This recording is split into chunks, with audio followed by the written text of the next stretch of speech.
drive through every aspect of our public spending.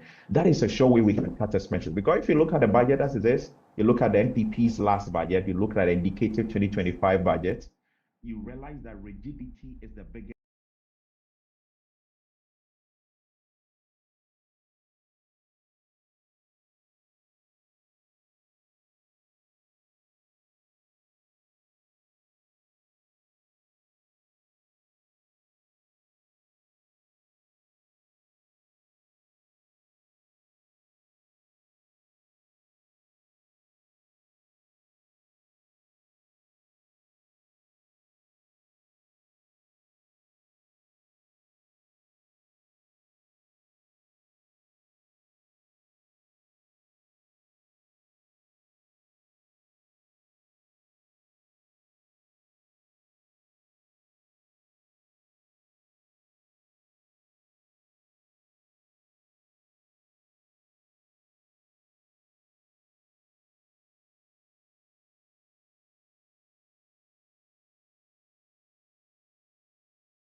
Then the manual processes allows for this human intervention, which breeds corruption and all that. Because then somebody can sit at the National Service Secretariat and have a gentleman's agreement with whoever is handling the audit at the internal audit agency.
Honorable members, let us pray.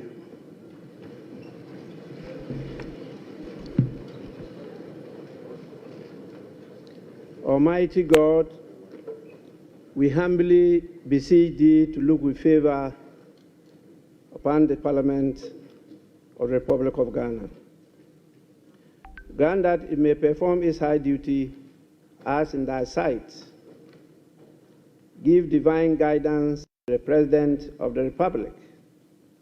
Endow members of Parliament and ministers of state with discernment and vision, integrity and courage, that through the labors of government, this land and people may be well and truly served, and their good purposes for the common human life be realized in our midst.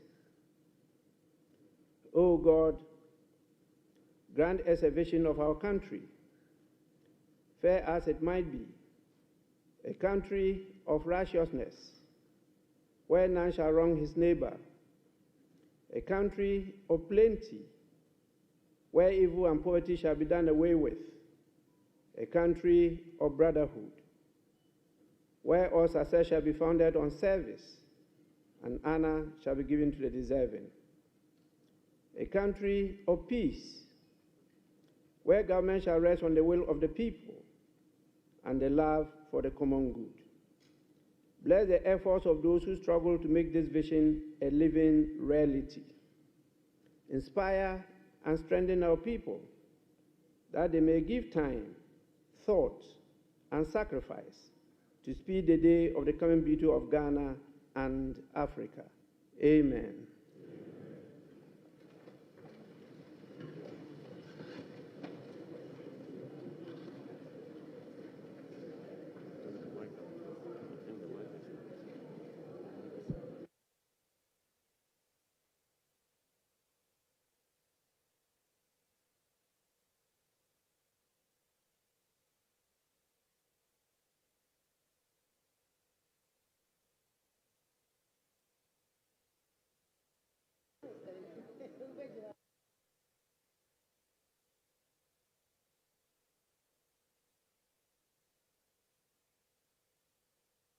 Honorable members, we will take item 6.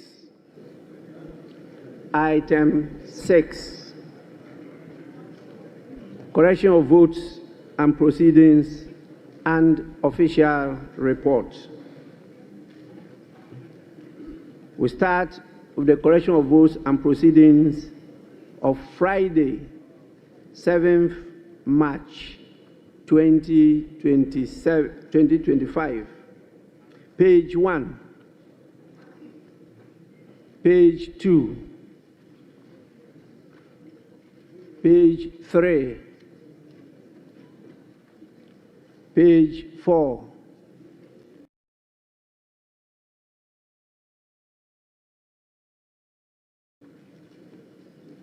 page 5, page 6,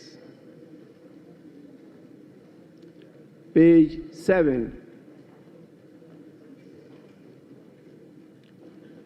page 8. Yes, honorable member.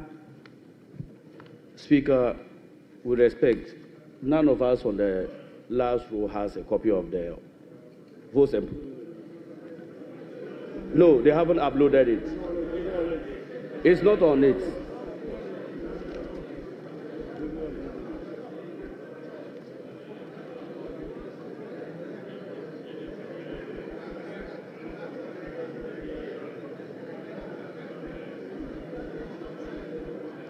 Honorable members, page 8. Yes. Thank you very much, Mr. Speaker. Mr. Speaker, page 8. For consistency's sake, item 6A, Methodist Girls High School, Mamfi, from Equiapem. Equiapem here has been spelled with an E. However, if you go to page 262, the constituency, Equiapem has been spelled with an I. So I don't know whether it's the I or the E that's correct. Yeah, just for consistency. Thank you, Mr. Speaker.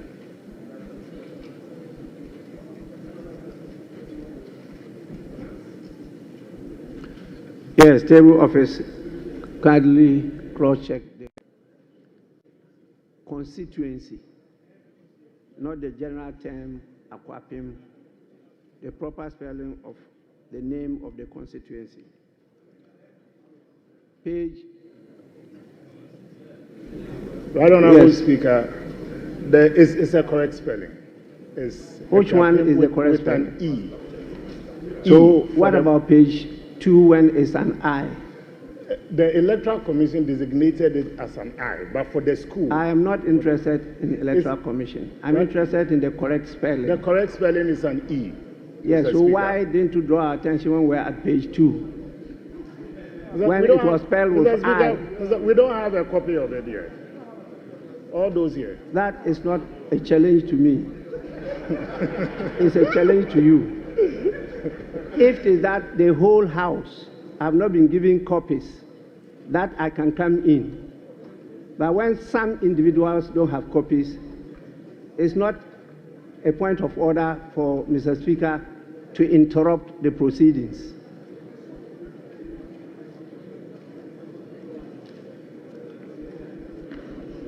Yes. Minister for Foreign Affairs. I'm most grateful, Right Honourable Speaker. Right Honourable Speaker, item number 5II at page 8. The communication from His Excellency the President informing the House that the Honourable Mohammed Mubarak Muntaka has been assigned additional ministerial responsibility for national security. Mr. Speaker, the additional has been omitted. It should be inserted so that it doesn't create the impression that this is because he's Minister for the Interior and has been assigned responsibility for national security. The rendition here does not accurately capture that because it's not a reshuffle if it's not captured accurately. So Right Honourable Speaker, the rendition here does not convey accurately what the communication is, because he's the Minister for Interior and he has been assigned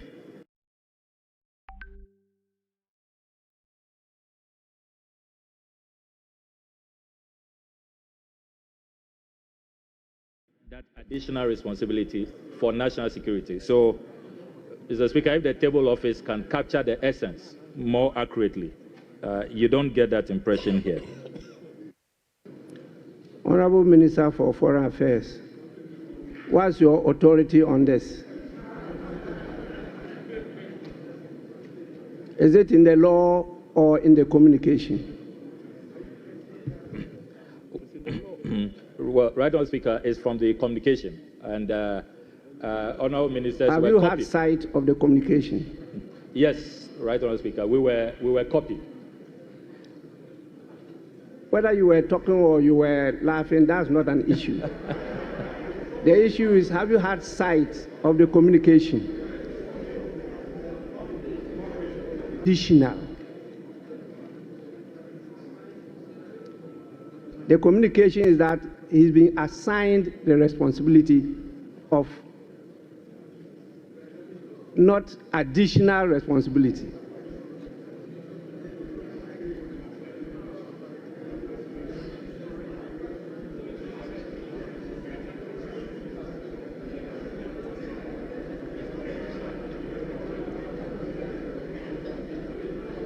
So, Minister, you are out of order. Yes, can we proceed? Yes, Minister for Energy and Green Transition. Oh, Energy and Green Transition. Mr. Speaker, just a suggestion to you. Probably through you to the table office. Mr. Speaker, it's true that not all of us have had copies of the, not the order paper, the votes and proceedings. Mr. Speaker, under your able leadership, you provided us with very, very beautiful and working computers. So maybe I thought that I could appeal to you if you could direct the table office to make available next time the votes and proceedings on the computer. At least without even the paper copy, we can easily follow on the computer and make comments and suggestions as necessary. Mr. Speaker, just for your guidance and consideration. Thank you very much, Right Honourable Speaker.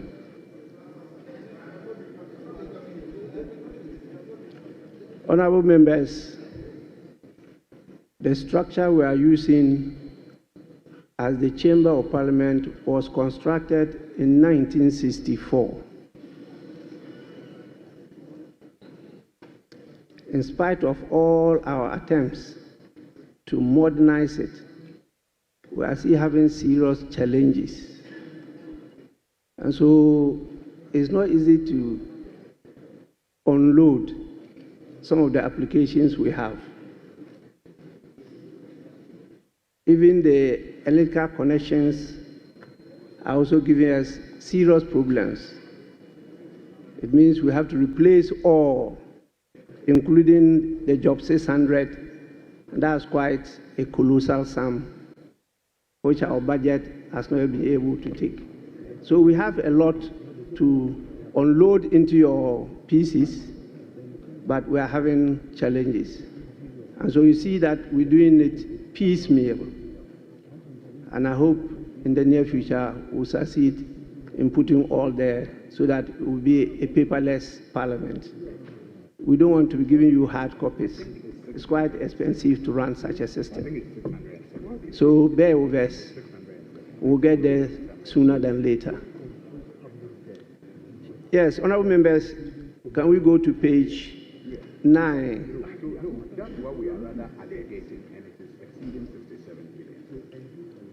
Page 10.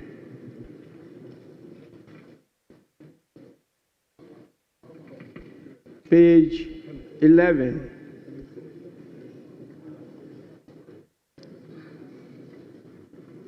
Page 12.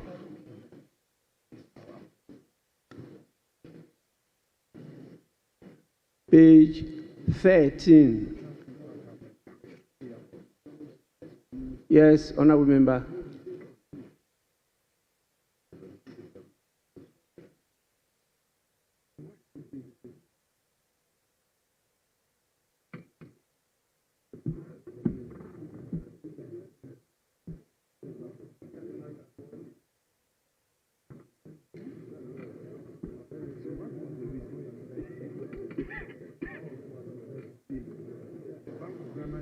Honorable member, my mic is working.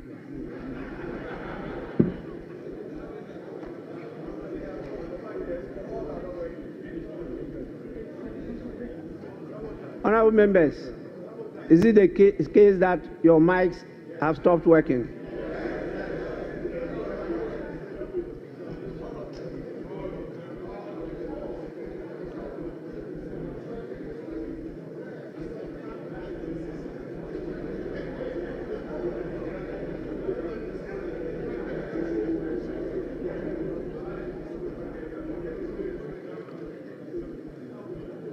Honorable members, I will proceed to suspend sitting for a few minutes so that it could be rectified.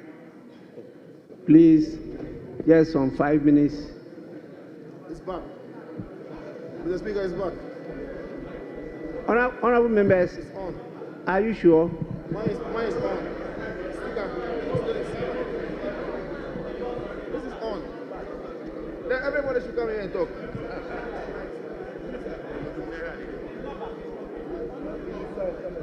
Mr. Speaker, it appears that my microphone is working, and I'm ready to yield my space for anybody who wants to speak in the House, Mr. Speaker.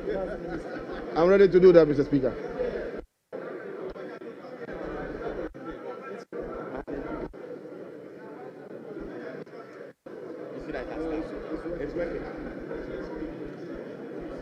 Honorable members, sitting is suspended for 5 minutes.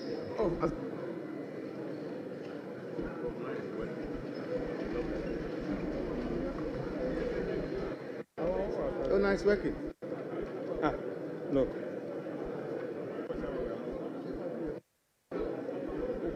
The mic is not working. It's working. But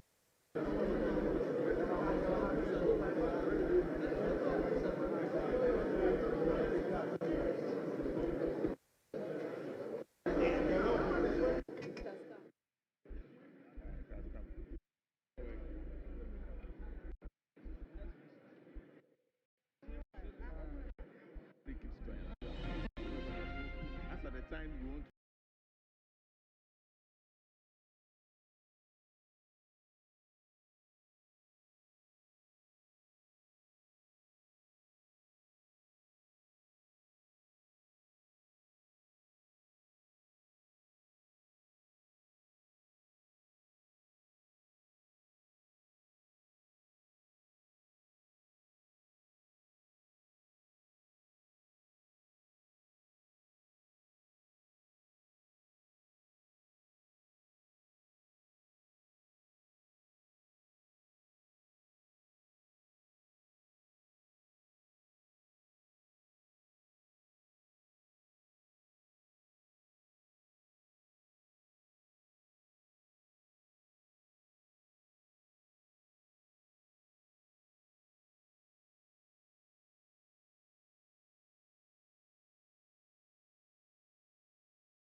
the Hansard yesterday, the previous day's proceedings. They didn't get copies of that. Even before there was a detection that some of the microphones were not working. So, Pearl, any moment from now, when the technical issue of the microphone is dealt with, Parliament will resume. The Speaker has left the chamber. He's giving 5 minutes before the proceedings will resume. We're still here in Parliament. Quickly, we'll speak to some of the persons who are eagerly waiting to hear from the Finance Minister, Dr. Cassiel Ato Forson, the Executive Secretary of the Import and Export Test Association of Ghana, Honorable Samson Awingobit, is here in person, waiting to hear exactly what the Finance Minister will be saying. Let's quickly engage him whilst we wait for the House to resolve those technical challenges, and then the proceedings will continue. Good morning to you, Mr. Awingobit. You are live on GTV, and so the House is gone on a suspension because of some technical issues, but really you are very much expectant of the 2025 budget. What are your expectations as a business person? Well, we are looking forward to see a very prosperous budget, a budget that would come to solve the needs of the ordinary citizenry. I'm very optimistic that this budget is coming to address the cost of doing business in the country, giving tax relief to the business community, and by extension, we will also intend to also reduce the prices of our goods in the market, and so that the ordinary citizen who would have gone to the market and start crying, like what happened, what transpired at the ministries when the minister of what do you call it, when the minister of finance himself went to market, and there's a lady who was complaining bitterly that she went to market to procure goods. In less than 2 weeks, she went back, and the price of those goods have gone up astronomically. That is not what we want to see. That is a burden on every household as we speak now. And so we are looking forward to see that the COVID levy is gone. We are looking forward to see that the E-Levy is gone. In fact, even and the rationalization of the fees and charges at the port, because that was one of the challenge areas that President Mahama used and hammer in campaigning. The government agencies working are reporting that they are also like a revenue authority, which shouldn't be. They are not revenue authorities. And so and of course, President Mahama made us to understand that the Ghana, we are spending over $400 million in importing frozen chicken to this country. We've spent $2 billion importing food into this country. We want to see that if a half of this $2 billion stay in this country, by government giving incentives to those who produce rice, those who produce maize, those who produce soybeans, so that they can feed our industry, can feed the poultry producers, then they can produce more. Then we will no longer send $400 million to import frozen chicken to this country. They will no longer send out $2 billion to import rice to this country. So I want to see what are the incentivized area that they are going to give the private sector, and that will follow. So today's budget will be the first year of the 24-hour economy. We are eager to see what the Minister of Finance is bringing. And I am happy and very optimistic that the Finance Minister showed us some example that he's above what we are thinking, that he went to the market himself. He also sent his deputy out, and then they all went to have interaction with the ordinary Ghanaians in the market there. And then so the challenge is the issue that we've been raising, that if you go to the market, the cost of doing business, inflation, city depreciation, we want the stability of the city, we will see. So that if he has actually listened to them and then putting it to action, then this budget would address those concerns that we have been raising. You think there's any strategy that will help stabilize the Ghana cedi in a very short term? We see how the cedi is depreciating against major trading currencies. Are we able to stabilize it in the very short term, given the circumstances we find ourselves? Yes, the policies that he will introduce in terms of fiscal policy will bring cedi depreciation, will bring inflation down. And that's why I advised last time that the Minister of Finance and the Governor of Bank of Ghana should be working in tandem so that at least, because if the Bank of Ghana is dealing with the monetary policy, he's dealing with the fiscal policy. Fiscal policy bring in inflation, isn't it? Then stability of the city is paramount to us. And so I can tell you, we strongly believe that there is a need for government of Ghana to actually make sure that the city depreciation is something that we are looking for, stability of the city. So if, as I said, if we are sending a hooping of $400 million to import frozen chicken, we are sending a hooping of $2 billion to, so if we half of 50% of those money to stay here, there will be stability in the city, and there will also be control of the inflation rate that we'll be talking about. Is your expectation that all those tax, the levies, E-Levy, COVID, emission tax, betting tax, should be off in this particular budget, or it should be staggered? Yes, straight away. We are expecting to see a cutoff of those taxes that can give a relief to the business community, that will give business confidence. And if, mind you, President Mahama have already extended his invitation, his hand, to invite investors that left the shores of Ghana. Remember 2023, many of the investors, many of the business community left here to Ivory Coast. So this budget will be the budget that will build that confidence. This is the budget that will say, oh, this government is a new government. The new government is a business friendly.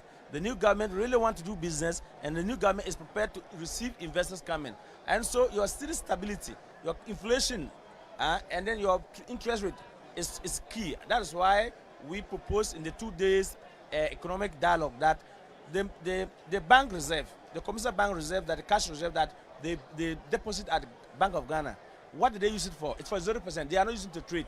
So the bank doesn't even get any profit. Can we, if we really mean that we are spending so much millions of dollars, bringing frozen chicken, bringing rice, can we use those money to direct, to invest, or to borrow to people who want to go into rice production, people who want to go into poultry production, people who want to go into maize and sorghum production, so that at a rate of 6% per annum, that is the way, that's the shortest way that can cushion and that can benefit the people. All right, thank you very much. We will stay here in Parliament. We await the resumption of the House any moment from now. There's a 5-minute suspension of the House to fix the technical issues. So I'm hand over to you in the studio whilst we await the presentation of the 2025 budget.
9.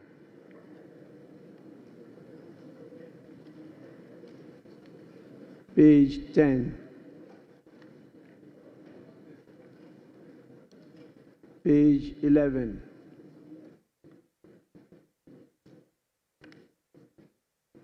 Page 12.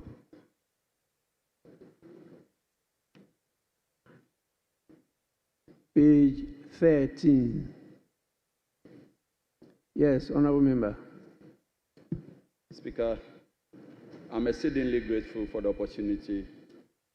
And with your leave, let me please seek your superior judgment and wisdom on item 15, Roman numeral 2, Dr. Justice Sremsai, a nominee for Deputy Ministerial Portfolio. Speaker, if you take the 13 reports of the Appointment Committee, the nominee has been designated as Deputy Minister for Justice and Attorney General. But over here, the votes and proceedings have captured it as Deputy Attorney General and Deputy Minister, Ministry of Justice. I do not know if it's a needless repetition, especially with the deputy coming at the two ends. I seek your superior judgment.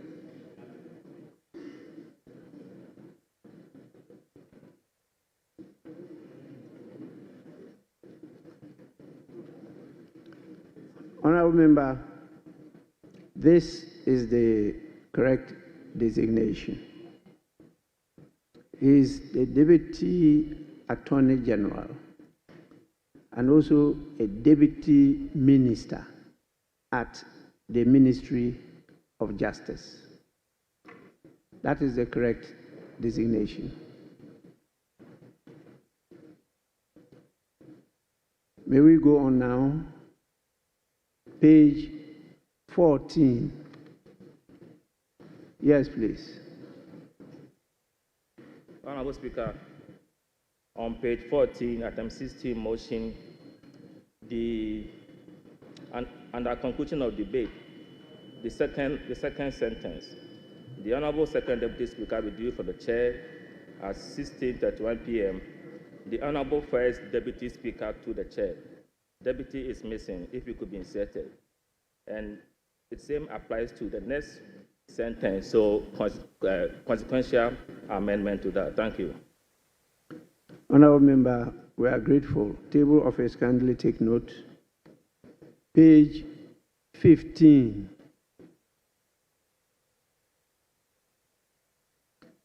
Page 16. Yes. Thank you, Mr. Speaker, for the opportunity. On page 16, item 9I, name number 11. Honorable Professor Grace. Page 16. Page 16. Yes.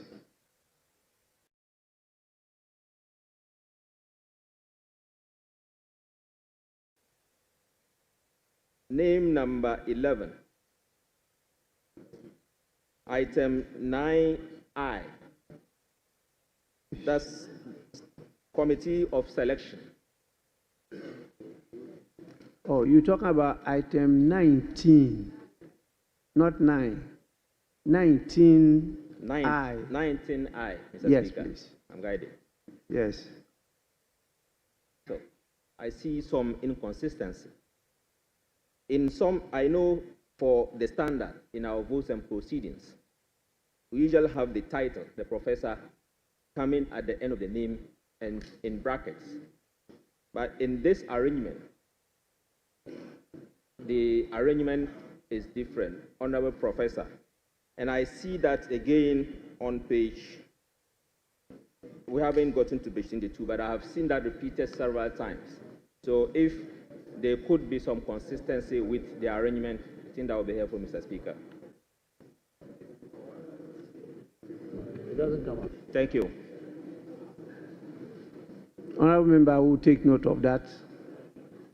page 17,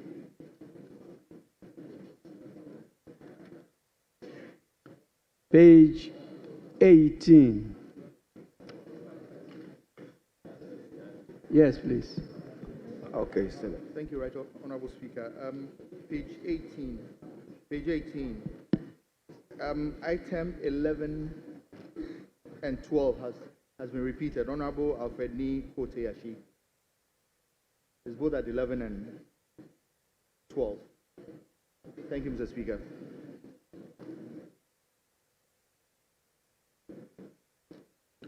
Honorable members, my attention has been drawn by the chief whips to the fact that there have been some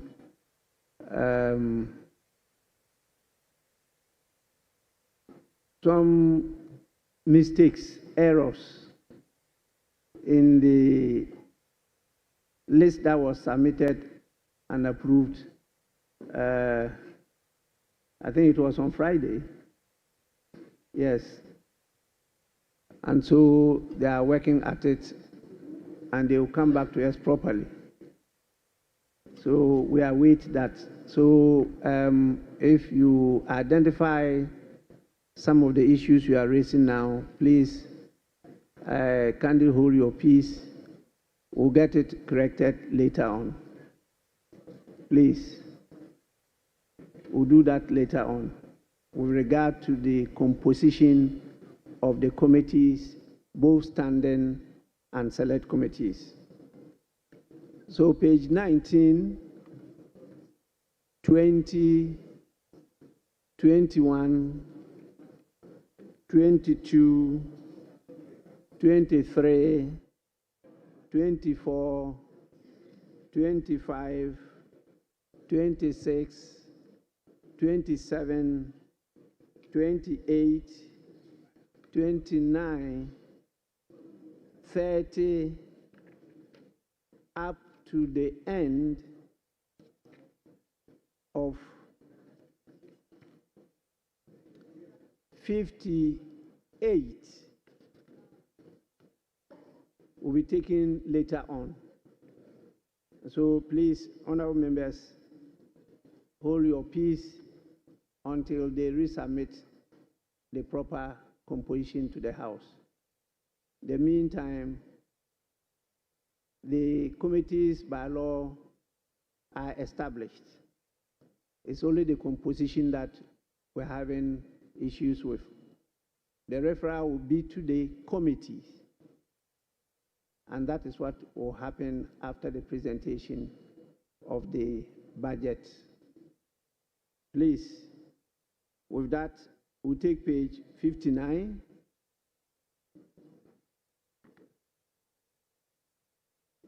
Page 60. Honorable members, in the absence of any further corrections, the votes and proceedings of the 29th sitting, dated Friday, 7th March 2025, is adopted as the true record of proceedings. I have a copy of the official report of Tuesday, 25th February 2025. Any corrections? Honorable members, in the absence of any correction, yes? Mr. Speaker, some minor corrections on column 79, second paragraph, line 8. Line 8. The former president, John Ajekun Kufuor, names are very significant. The second Kufuor was spelled wrongly. It should be Kufuor, not Our. Kufuor. It's a Kufuor.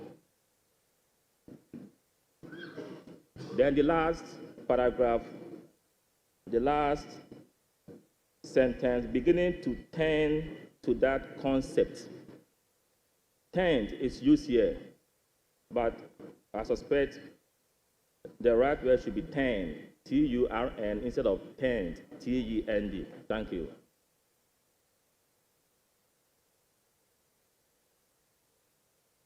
Table office, kindly take note of that. Yes, honorable member. Thank you very much, Mr. Speaker. Mr. Speaker, on column 75, line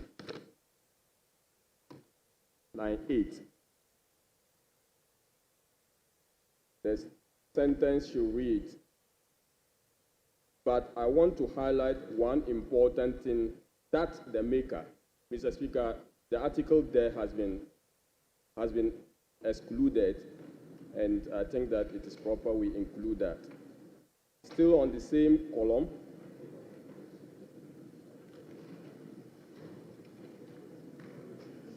line 17.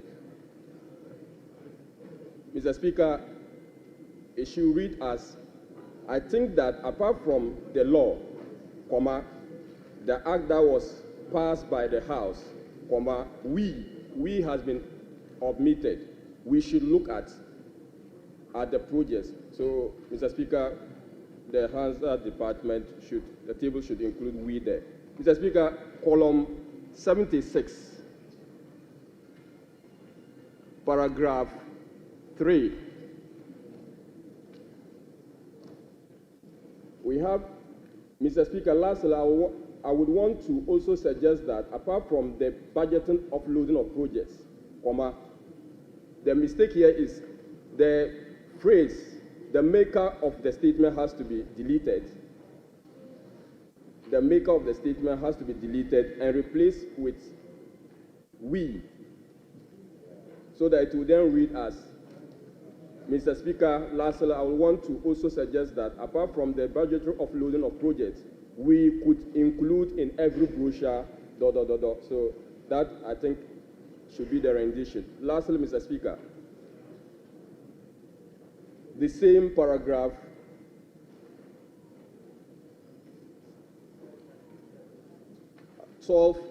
line.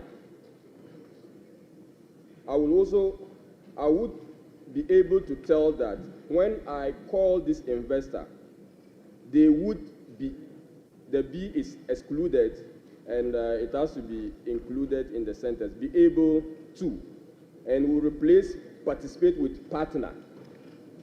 We'll replace participate with partner in the same sentence. Thank you, Mr. Speaker.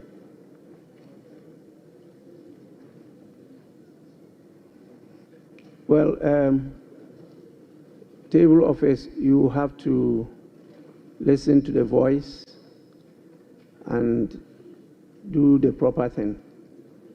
Well, this is quite massive, and partner and participate, they are quite different and distinct. So the voice will determine which one to use. Because if you read the standing orders, it talks about it being put in as much as possible. Is a verbatim reportage of what is said on the floor. Yes, please. I'm most grateful, Right Honourable Speaker. Right Honourable Speaker, at column 144 of the official report, my contribution to the tribute to the Osajefo, Dr. Kwame Nkrumah, the second paragraph at column 144, the word is faith columnists, not feed. So it should be F-I-F-T-H. What we have here is F-E-E-D. So, Mr. Speaker, if that can be corrected. And then the first paragraph at column 144, Fidel Castro should not belong to that category. It should be put in a different category. So if the corrections could be effected accordingly. Thank you, Mr. Speaker.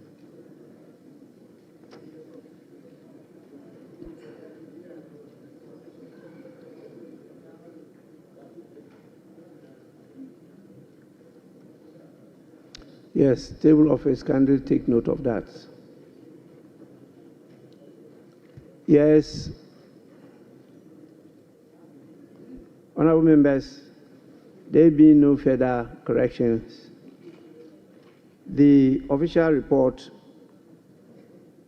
of the 25th February 2025 is hereby adopted as the true record of proceedings.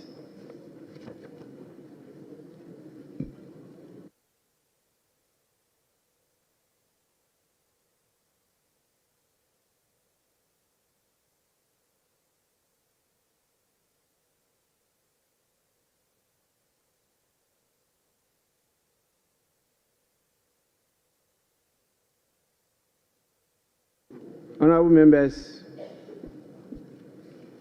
we will now move on to the item of the day.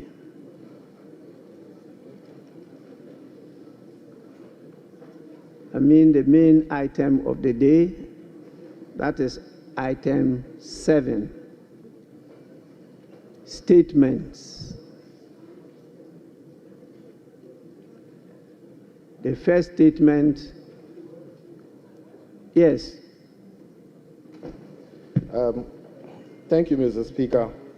Mr. Speaker, on our today's order paper, item 7, as you rightly call, the budget statement and economic policy of the government for the year ending 31st December 2025.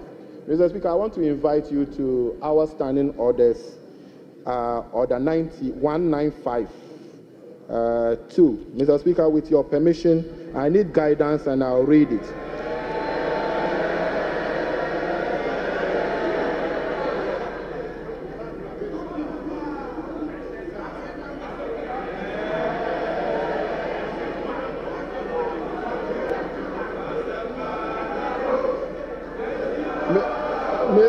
Mr. Speaker.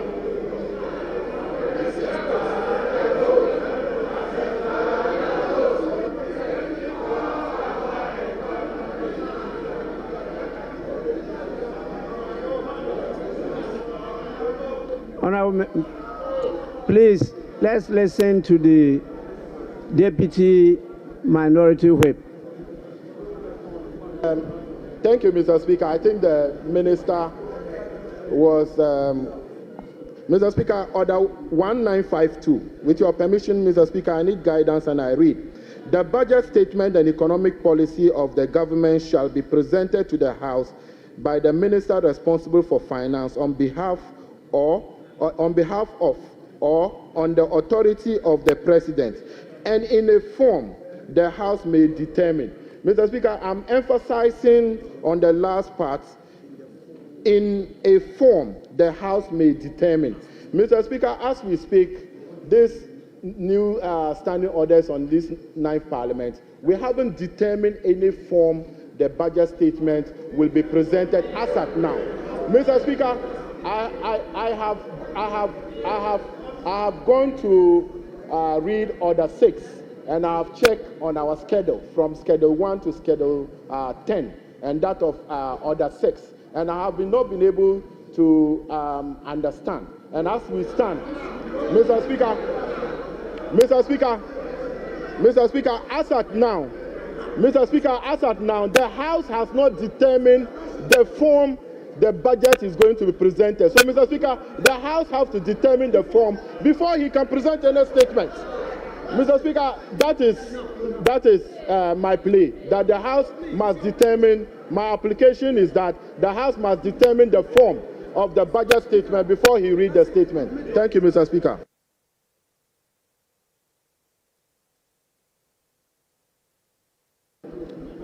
Majority Leader.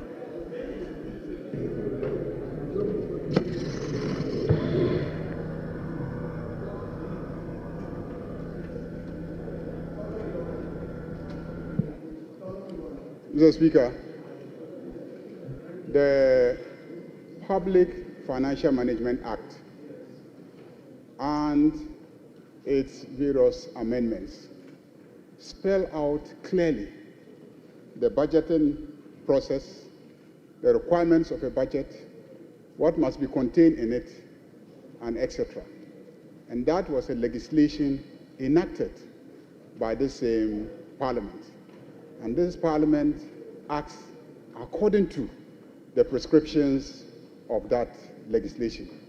So if there are provisions in the standing orders that recommend that we have a form in which the budget should be presented, the provisions of the Public Financial Management Act, of course, is the parent legislation dealing with financial management and the presentation of budgets. So, Mr. Speaker, I don't think there's an issue here. Let's proceed and take the budget statement from the Minister of Finance.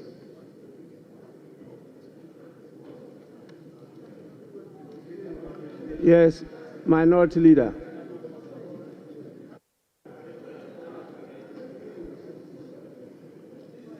Mr. Speaker, I have listened to the application by the Member of Parliament for Toulon. I have also listened to the Leader of the House responding to the said application. The Leader of the House makes a general submission. The application was anchored on the rules of this House. A mandatory provision in Order 195, there's no may there. It reads, for the avoidance of doubt and at the risk of being repetitive, this is what it says. The budget statement in economic policy of the government shall be presented to the House by the Minister responsible for finance on behalf of and on the authority of the President, and in the form the House may determine. Yes, wait, look at them. Mr. Speaker, wait, yes. So, yes, wait. Mr. Speaker, they should take it easy. They should take it easy. They should take it easy. This is law. Take it easy. Take it easy. Take it easy. So, Mr. Speaker, what is the reverse logic? Please, for the benefit of our young ones, for the benefits of the young ones, Mr. Speaker,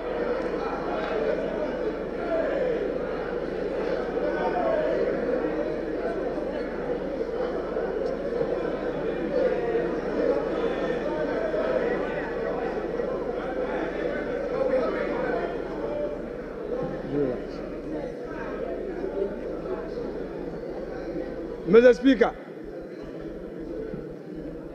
this House is a house of procedure. This House is equally guided by its own rules and precedents. Wait a moment. For those who are in a hurry to shout in his agreement, if the law says may determine, is it also the case that in reverse logic, the House may decide not to determine any form? What? No, wait. The law is that a budget statement must be presented. But we are saying again that as a House, we may have to determine which form. So, Mr. Speaker, the invitation by the minority, the deputy minority whip, is well founded. He is inviting us as a House to determine, are we going to allow him to make a statement, or we are going to allow him to move a motion? Is it going to be in a form of a motion or in a form of a statement? This is a well-anchored application. Don't use your number to shout to intimidate him. He has made a solid argument. This House has not determined the form in which this item has to be taken. The deputy minority whip is inviting us to set the ground rules. The majority leader got up and referred to PFM Act to say what? He didn't quote the specific provision. The man has made an application under our own rules. You didn't attack him on the rules. You didn't know. You didn't say anything against his application on the rules. Mr. Speaker, as the minister is here,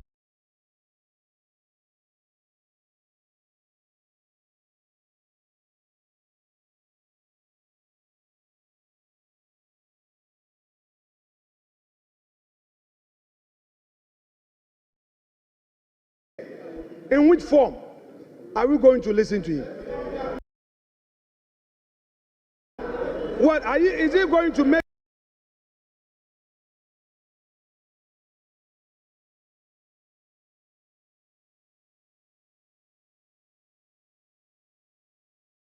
a statement,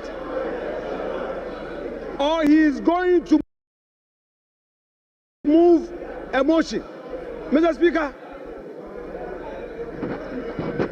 this house is being invited to determine this matter. You see, the Supreme Court has had an occasion to give a contextual interpretation where may is placed to mean shall. Yes, it is there. No, come on, Mr. Speaker, even that argument aside, put that. There are ways to come here. You come to make a statement, you come to move a motion. What is the minister coming to do? It's for this house to determine. Is he going to move a motion in accordance with Article 179? Or he's coming to make a statement? And when he makes the statement, what happens? Is it going to be left with a chairman of a finance committee to now move that this house should debate the statement? Mr. Speaker, this is a solid application and he should be applauded for what he's done. Thank you, Mr. Speaker. Rule on this matter. I've heard enough. I think in terms of procedure, the right thing has been done. The order you quoted clearly states the statement of the estimates of revenue and expenditure of the government. It says what? The statement. And so what they are bringing to us is a statement. And when statements are admitted, they are presented as statements. Now, when you go to 1952, which you refer to, it says the budget statement and economic policy of the government shall be presented to the House by the minister responsible for finance on behalf of or on the authority of the president. That's first. Second, and in a form the House may determine. Honorable Minority Leader, you are not in a shouting battle. Please.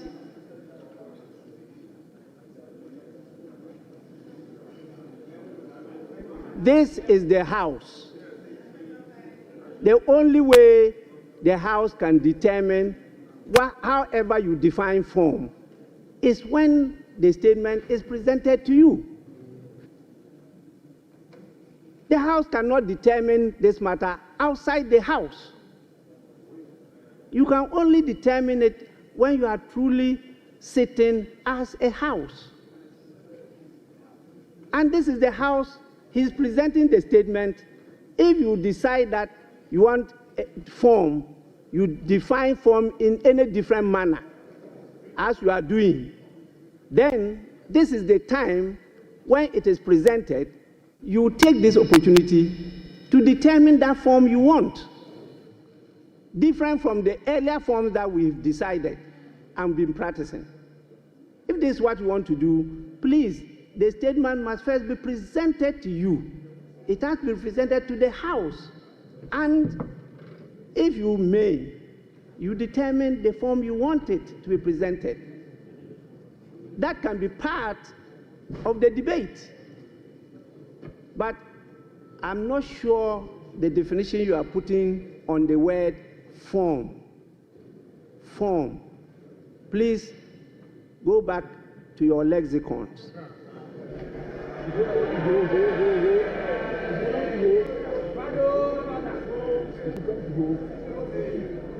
to determine the meaning of form.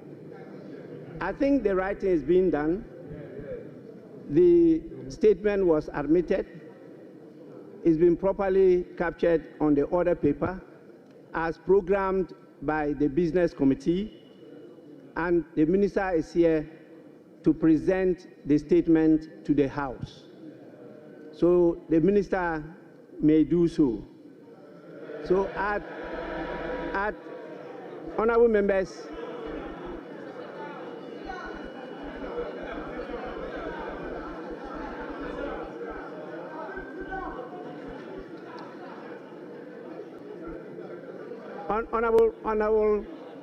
Honorable Minister, just a minute. Just a minute. Honorable members, at the commencement, yes. Mr. Speaker, just to thank you for your guidance and the proper interpretation of 1952. Thank you, Mr. Speaker.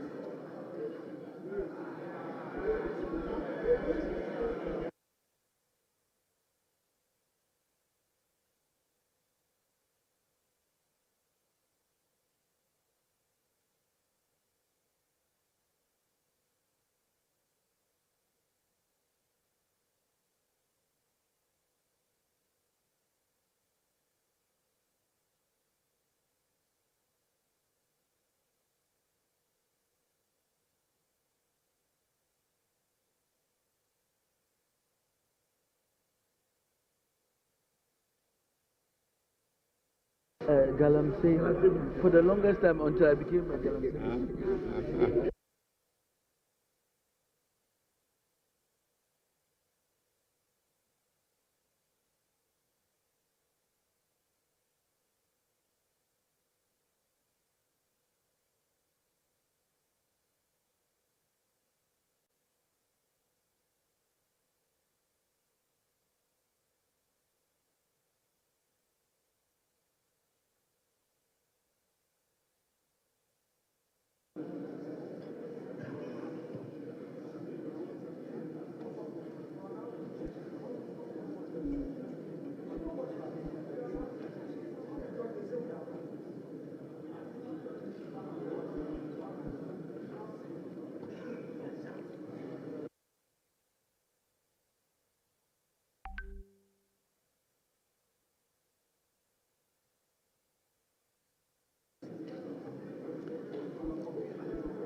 Honorable members, item 7, statements. The budget statement and economic policy of the government for the year ending 31st December 2025. Minister for Finance.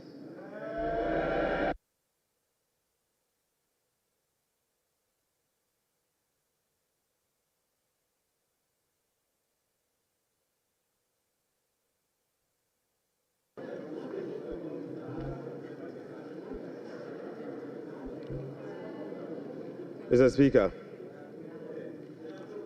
on the authority of His Excellency the President, President John Dramani Mahama, and pursuant to Article 179 of the Constitution and the order paper and the standing orders of the House, Order 1952, and today's order paper, item 7. Mr. Speaker, I present to you the budget statement and economic policy of government for the year ending 31st December 2025. Right Honorable Speaker, today marks a moment of great significance, and I have the singular honor to stand before this House to present, on behalf of His Excellency, President John Dramani Mahama, following his extraordinary mandate, the maiden budget of his new administration. Mr. Speaker, I'm deeply grateful to His Excellency the President for entrusting me with this responsibility. Respectfully, Mr. Speaker, I also submit to this House the following statutory report as required by law.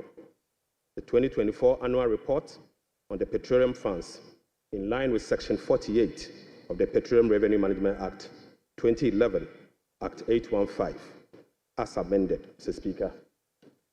Mr. Speaker, I also submit the 2024 Energy Sector Levies Report in accordance with Section 6 of the Energy Sector Levies Act 2015, Act 899.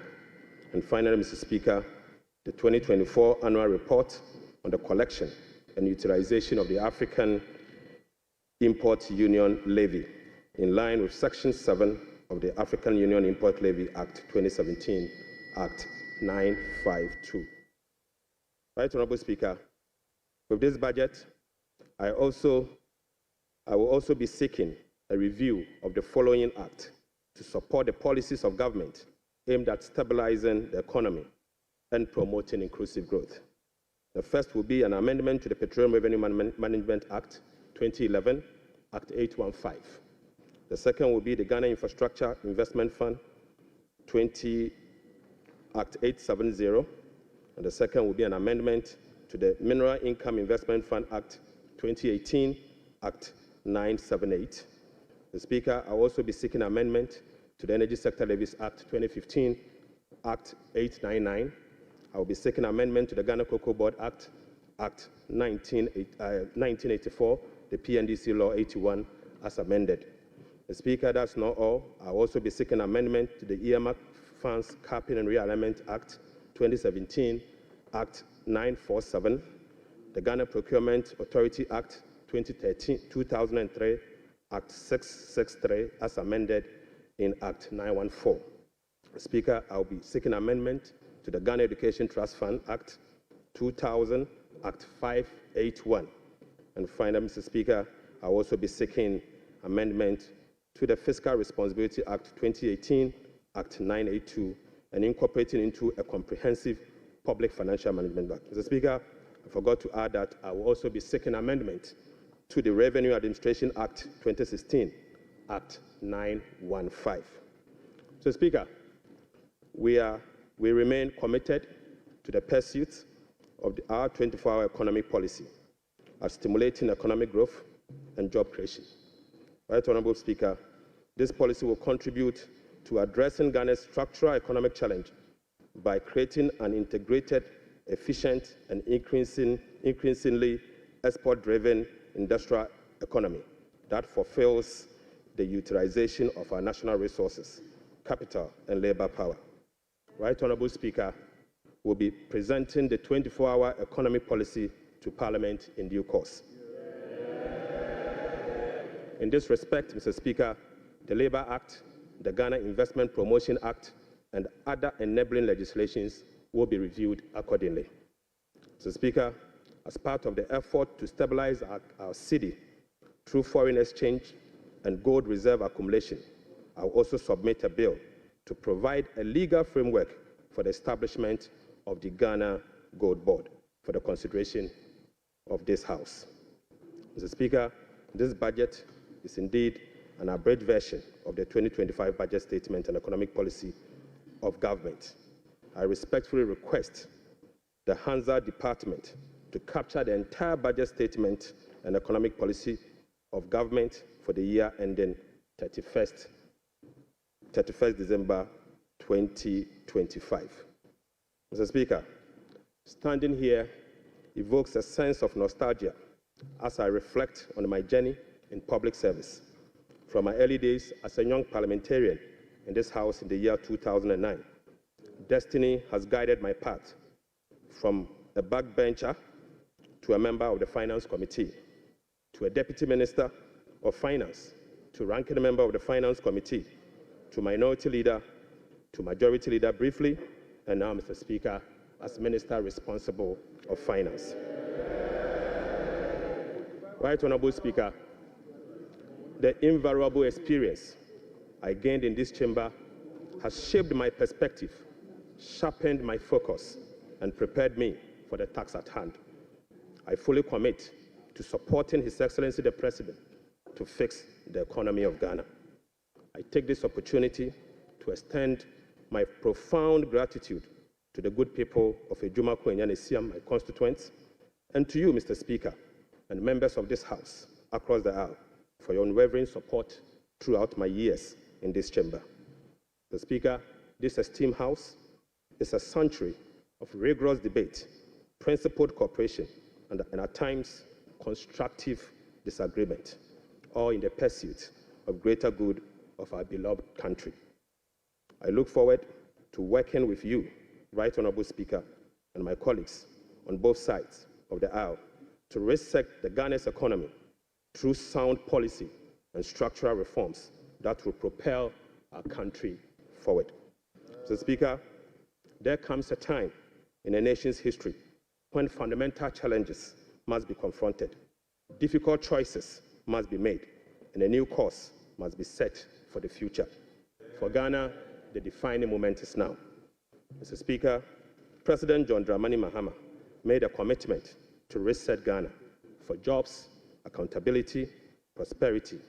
Mr. Speaker, as captured in the NDC manifesto, in this regard, the theme of our budget is resetting the economy for Ghana we want.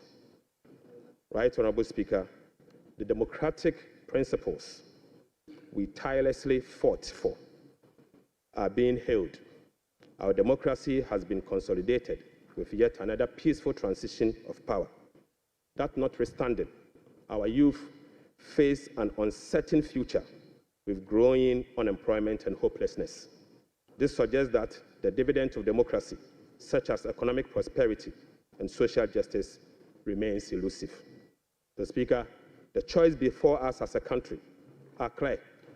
We can either continue on a path of self-destruction by not confronting the problems, or we can embark on a journey of fundamental reforms and transformation, one that resets our economic model, redefines our priorities, honors our social contract, and provide opportunity for all. Mr. Speaker, luckily, President Mahama has chosen the path of reform and transformation. He will fix the economy. He will restore hope and lead us to build the Ghana we want together. Right Honorable Speaker, this budget was preceded by the National Economic Dialogue on the theme Resetting Ghana, Building the Economy We Want Together, on the 3rd and the 4th of March 2025. Through this consensus-building dialogue, the people demanded a decisive action, real solution to the severe challenges that plagued us as a country. Mr. Speaker, the 2025 budget is a culmination of the true aspirations, felt needs, genuine desires of the people of Ghana, expressed through the engagement with diverse stakeholders. As part of our broad consultation also, ahead of the budget, we recently engaged traders at major trading centers, including the Mokola market, to listen to their concerns, gauge their expectations, and elicit their input. So, Speaker, the extensive consultation revealed that the overriding concern among Ghanaian traders and business community remains price and exchange rate stability. Apart from eroding their working capital, exchange rate volatilities makes effective business planning impossible and increase the cost of doing business. This budget outlines far-reaching measures which will be implemented in close collaboration with the Central Bank, the Bank of Ghana, to effectively and efficiently manage the exchange rate and inflation. Mr. Speaker, we also engage the youth of Ghana in a dialogue on social media as part of our new budget consultation. Mr. Speaker, during my engagement with the youth, it was revealed that 321 pharmacists who were employed since June 2023 have not received their salaries. We will take urgent steps to remedy this situation immediately. Right Honorable Speaker, this conversation was an eye-opening experience, one that strengthened my belief that the voices of the youth matter in designing policies that directly and indirectly impact their lives and future. So, Speaker, in the year 2016, I came to this chamber on behalf of the then Minister of Finance, the Honorable Seth Emmanuel Tepe, and led the passage of the Public Financial Management Act 2016, Act 912, to deploy a robust public financial management system. Even though, Mr. Speaker, the Public Financial Management Act remains one of the best in the world, its poor implementation has rendered our public financial management systems weak, allowing for abuse and costly infraction. So, Speaker, President Mahama's government is committed to the full implementation of this critical legislation. So, Speaker, accordingly, we will enforce the sanction regime, link contracting and public procurement to budgetary provisions in the medium-term expenditure framework, and seek parliamentary approval for all multi-year commitments as required by law. Mr. Speaker, we will comply with the public procurement process and link them to approved budget. We will also respect the limits of the appropriations as approved by Parliament. We will rationalize the management of the compensation of employees, including conducting headcount across the country. Mr. Speaker, I now turn my attention or my focus to the state of the Ghanaian economy as at 31st December 2025. Right Honorable Speaker, Mr. Speaker, I now focus my attention on the state of the Ghanaian economy as at 31st December 2024. Mr. Speaker, hands on heart, we inherited an economy in deep crisis. Mr. Speaker, an economy hard hit with debt and beset by other fiscal challenges, such as large accumulation of MDRS, energy sector shortfalls, and financial sector payments. Mr. Speaker, weak commitment control and reckless public spending have reversed the progress made in fiscal consolidation, even under the IMF program that commenced in the year 2023. Mr. Speaker, notwithstanding the gains made under the IMF-supported program that was to achieve through the painful sacrifice of domestic bondholders, external creditors, and taxpayers, the economy remains in distress. Right Honorable Speaker, key performance indicators to be assessed by the IMF staff in the upcoming fourth review of the program, scheduled for April 2025, such as the primary balance on commitment basis, inflation, social protection, and others, as at end 2024, are likely missed. Right Honorable Speaker, in addition, all structural benchmarks due by end December 2024 are also missed. So, Speaker, inflation worsened in the year 2024 from 23.2% in the year 2023 to 23.8% in 2024.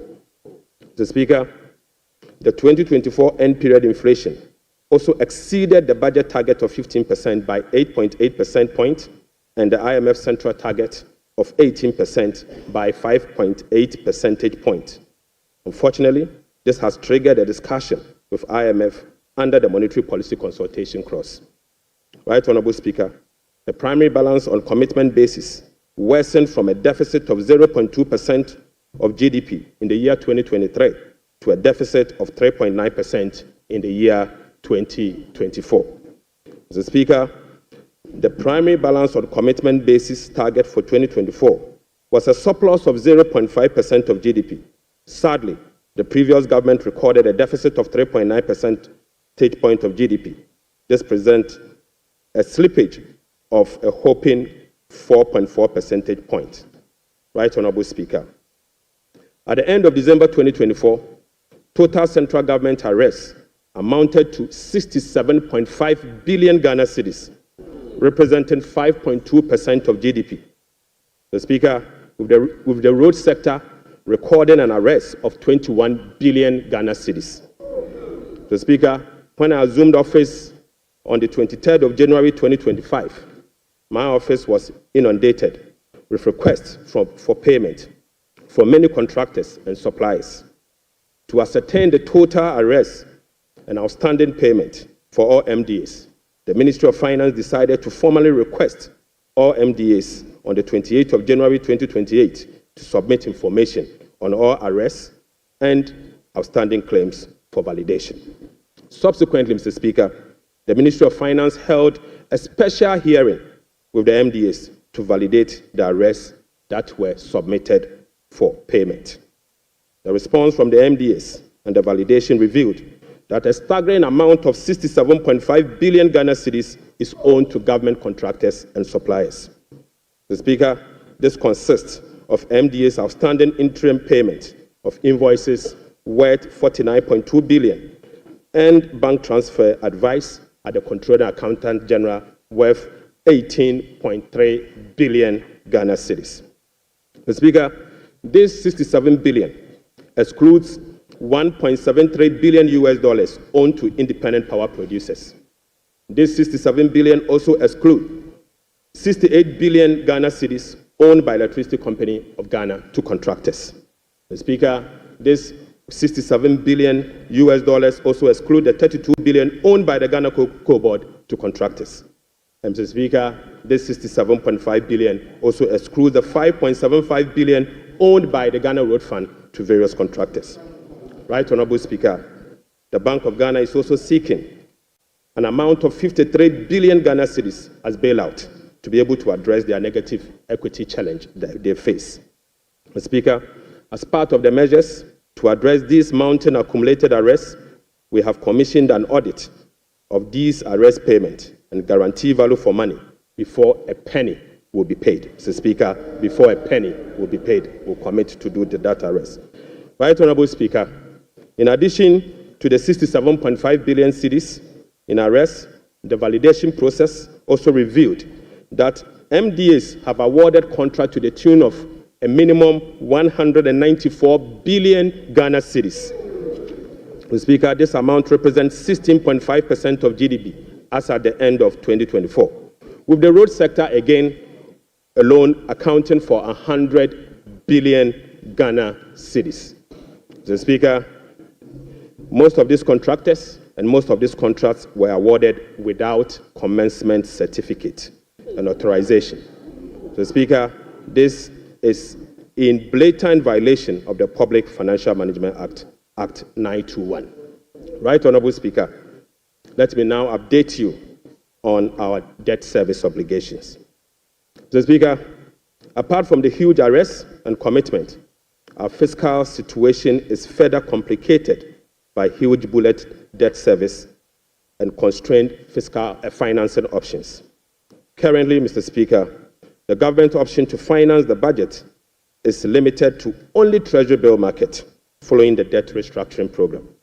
Moreover, the forthcoming debt service of both domestic and Eurobond debt obligation will have profound implications for fiscal sustainability and balance of payment. Right, Honorable Speaker, domestic debt service alone, programmed for the next 4 years, is 150.3 billion Ghana cedis.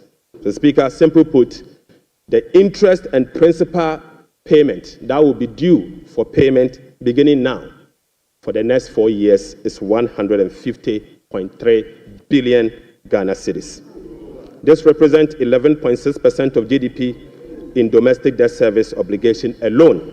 The Speaker, of this 150 billion US Ghana cedis, 73.3% of this 150 billion Ghana cedis is due for payment in the year 2027 and 2028. Right, Honorable Speaker, 2027 alone, the domestic debt service that will be falling due will be 57.6 billion, and 2028 will be made to call upon to pay 52.5 billion Ghana cedis.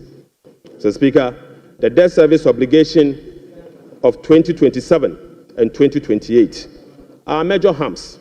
These harms are cancerous and pose significant risks to the economy of Ghana. But, Mr. Speaker, touch wood, we shall fix it. We shall fix it.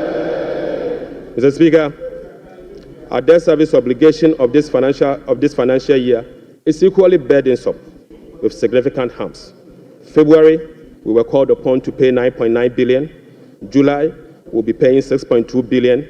And August, we'll be paying 10.1 billion, all this year. Right, Honorable Speaker, The fiscal challenges are further compounded by the significant short-term treasury bill that we also inherited.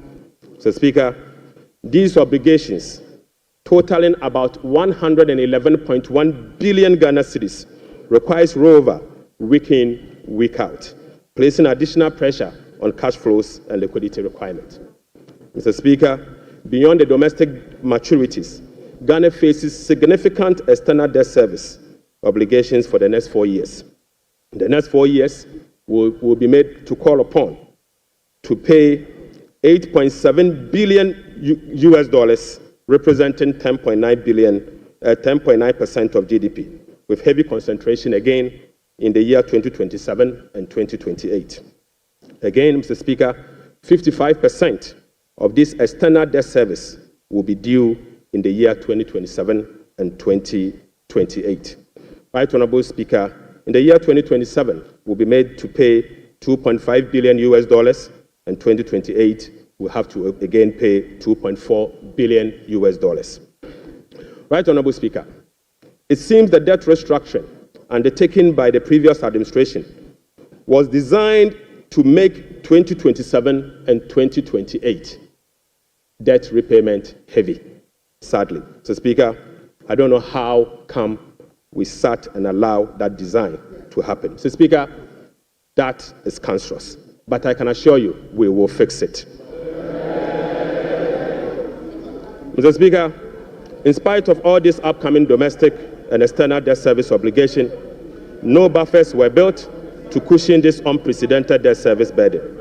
Mr. Speaker, as of 7 January 2025, the debt service reserve account, the sinking fund in dollar, has a balance of $64,000 US dollars. Mr. Speaker, when we were leaving office, we left behind $319 million US dollars in that same account. Mr. Speaker, the debt service reserve CD account had an amount of 143 million Ghana cedis. Right Honorable Speaker, when we were leaving office, the balance was 430 million Ghana cedis.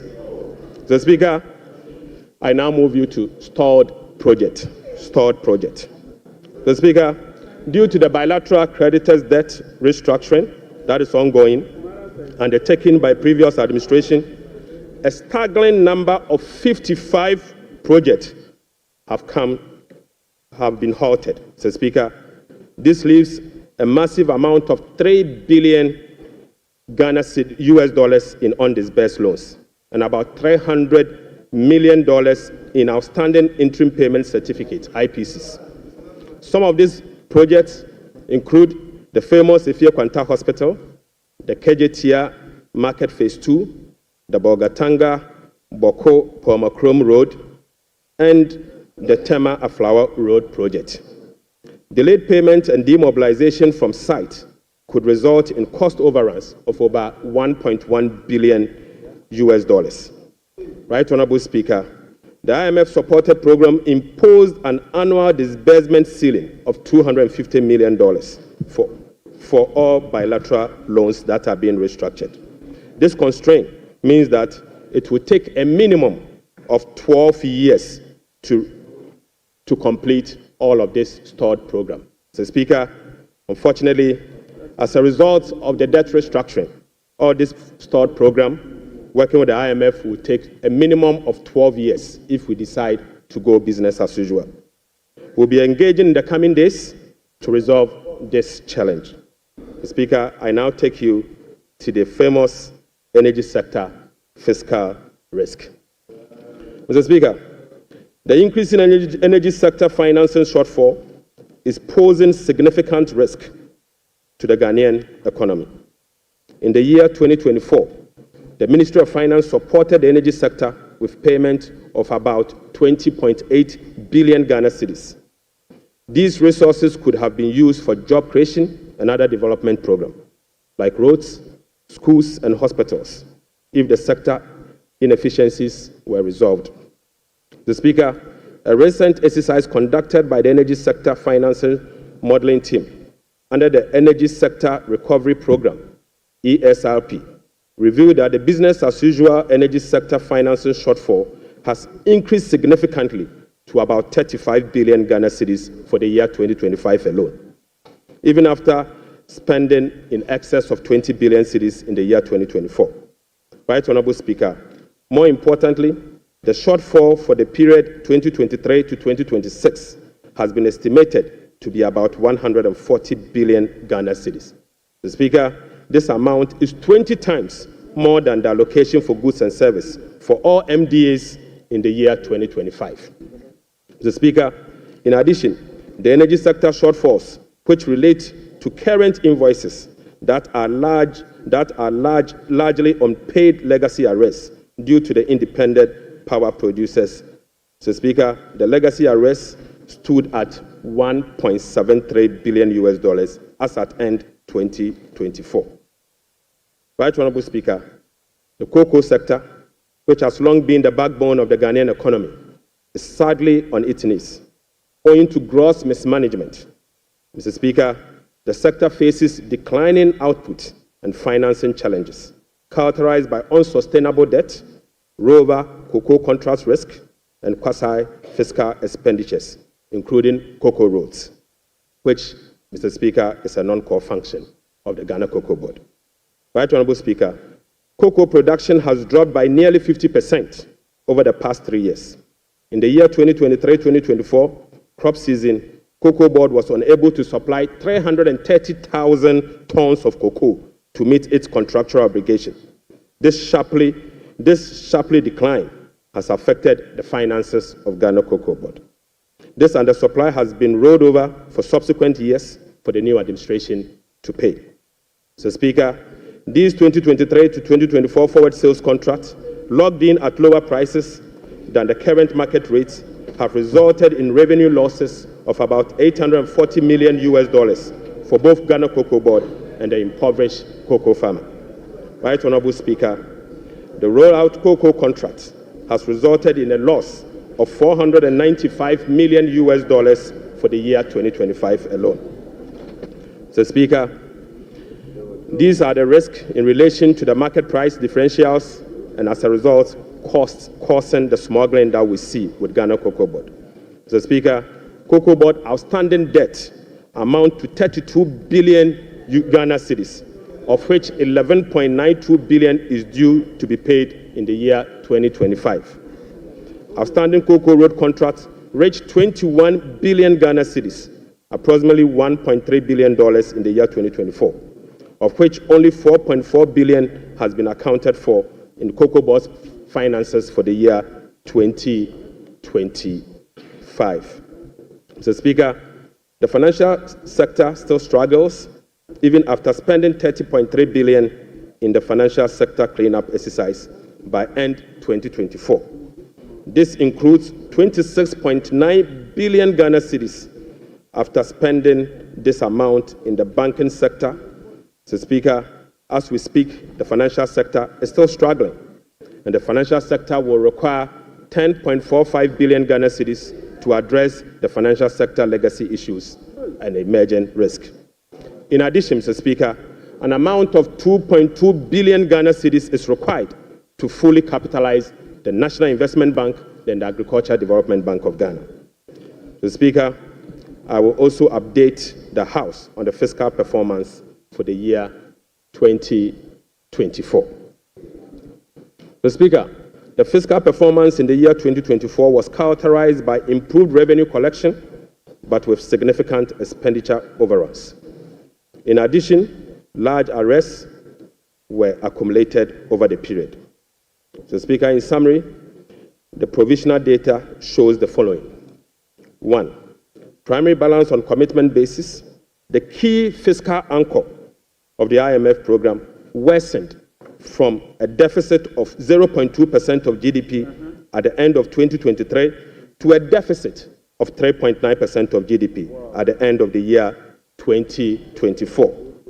This is 4.4 percentage points worse than the target surplus of 0.5% of GDP. Sadly, Mr. Speaker. On cash basis, Mr. Speaker, the primary balance was a deficit of 1.2% of GDP against a target of 0.6% of GDP, representing a 100% deviation. Mr. Speaker, the overall fiscal balance on commitment basis for 2024 was a deficit of 7.9% of GDP against a target of 4.2% of GDP, while the overall fiscal balance on cash basis was a deficit of 5.2% of GDP against a target of 5.3% of GDP. Total revenue and grant amounted to 186.6 billion Ghana cedis, or 15.9% of GDP, 5.3% above the revised target of 177.2 billion Ghana cedis, or 17.4% of GDP. The performance was mainly driven by higher than programmed oil and gas receipt and higher non-oil tax revenue collection.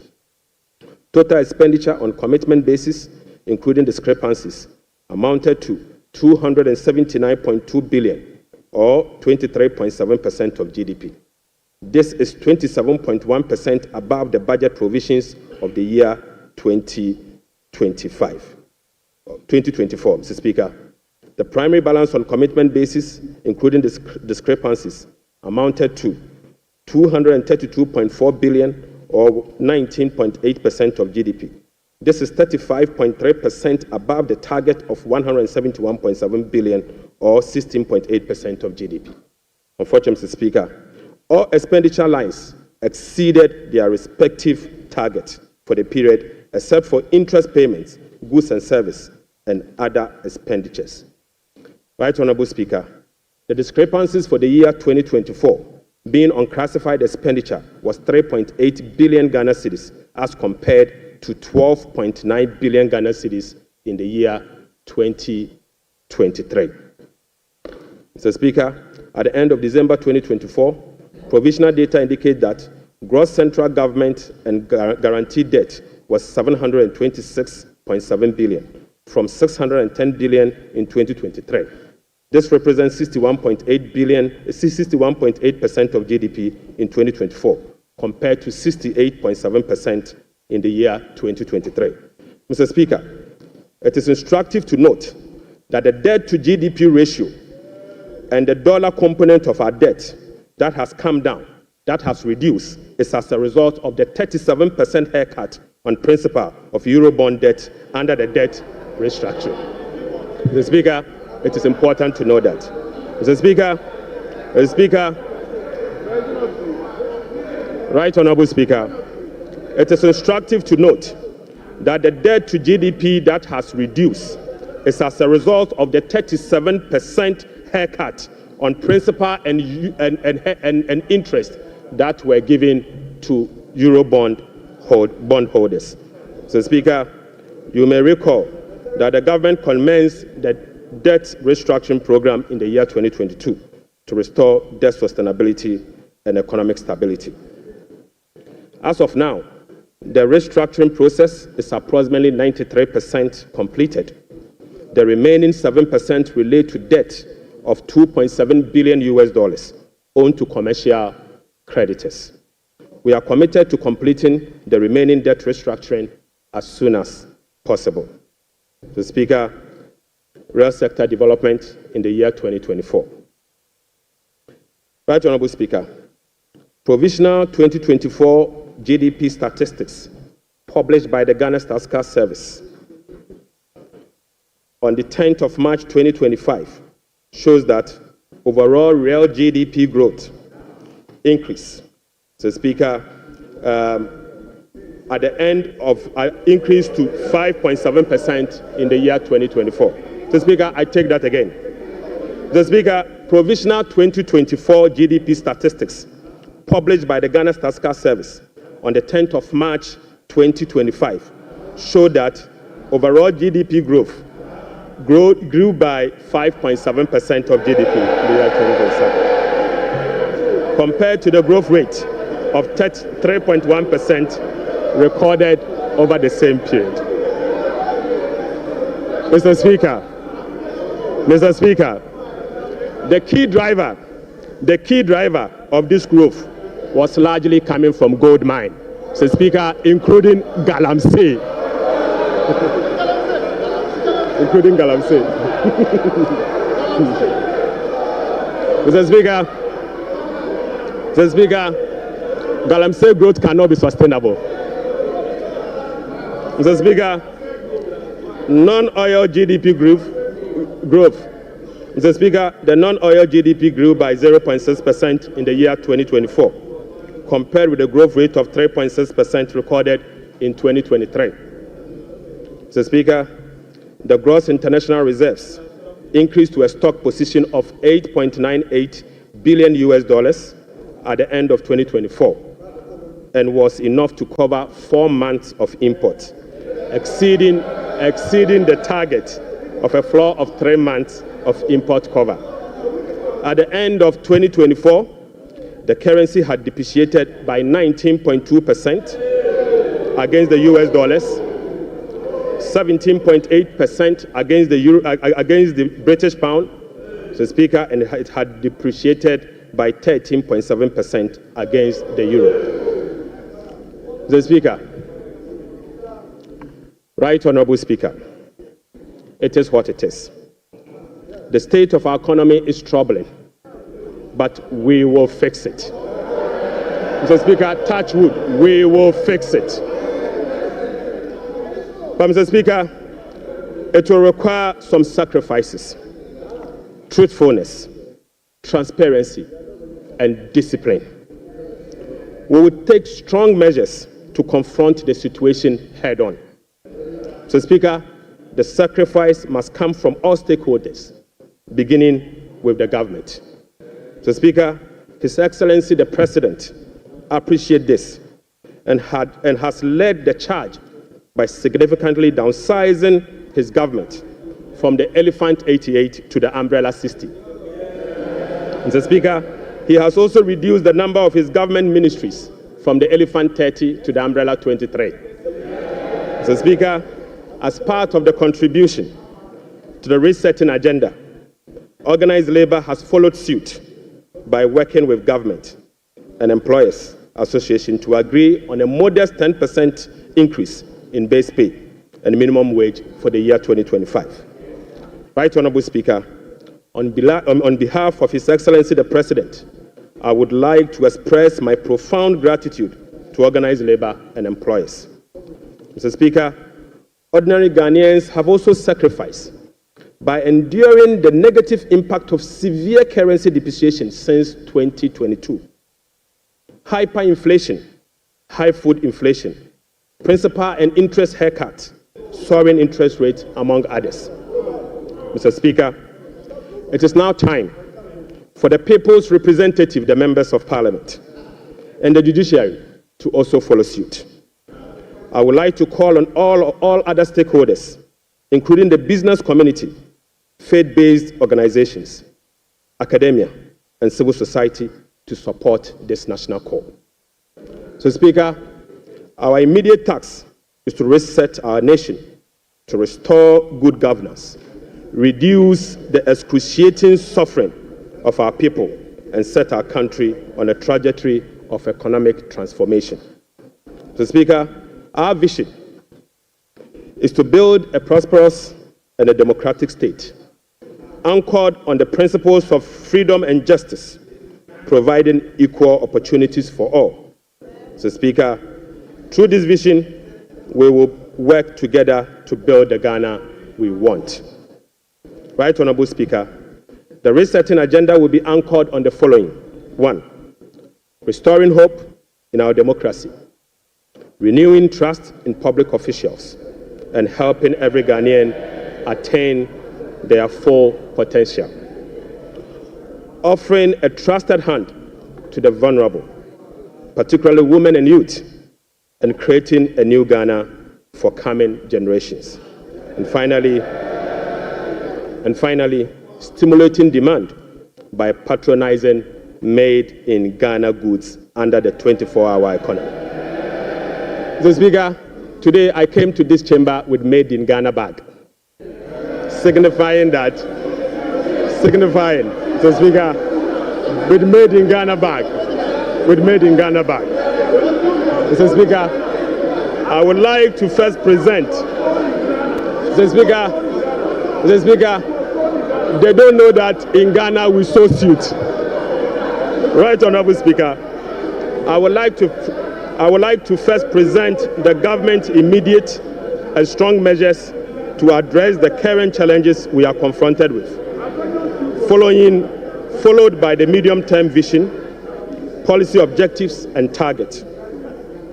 Right Honourable Speaker, consistent with Section 14 of the Public Financial Management Act 2016, Act 911, the fiscal policy objectives of this government is to support the economic transformation agenda to ensure the macroeconomic stability of the country within the macroeconomic and fiscal framework.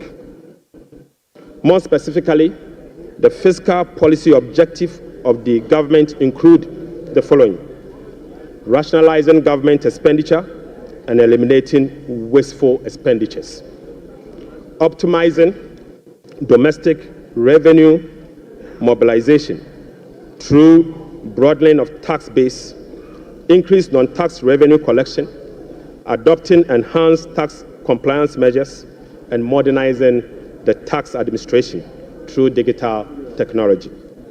Mr. Speaker, we will also increase the share of domestic expenditure to spur economic growth and job creation.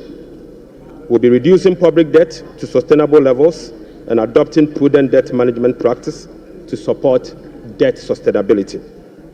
Reducing the fiscal deficit progressively in accordance with the amended Fiscal Responsibility Act to promote fiscal and debt sustainability.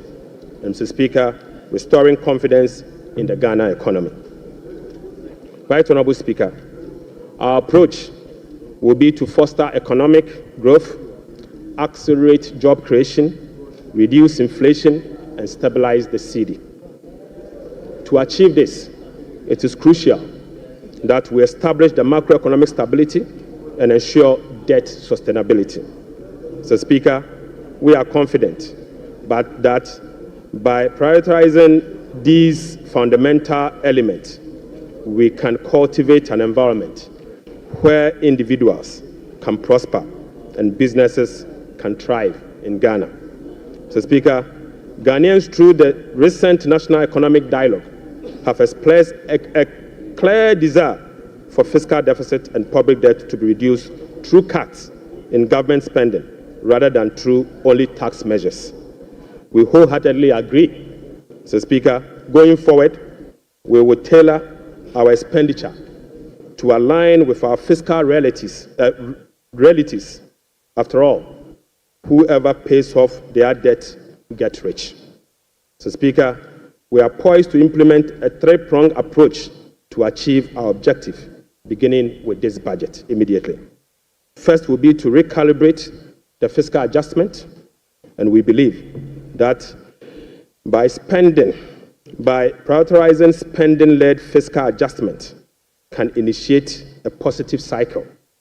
Fiscal adjustment can initiate a positive cycle in a way that first, it will help lower inflation and curb depreciation of the cedi. Secondly, it will lessen government reliance on borrowing, which in turn will reduce the crowding out of private sector and lower interest rates. Lastly, this approach will ease the strain on monetary policy, allowing the central bank some greater flexibility to reduce monetary policy rates, ultimately resulting in lower bank and lending rates. Mr. Speaker, the second approach will be to deliver a shock therapy.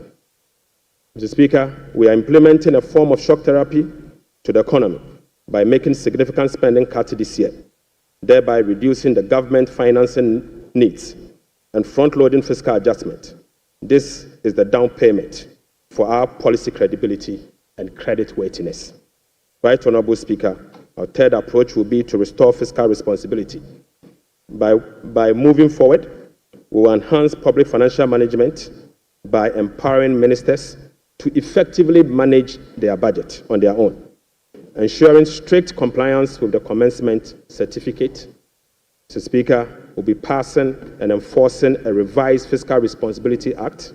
And finally, we will enforce the sanction regime for non-compliance of the Public Financial Management Act. Mr. Speaker,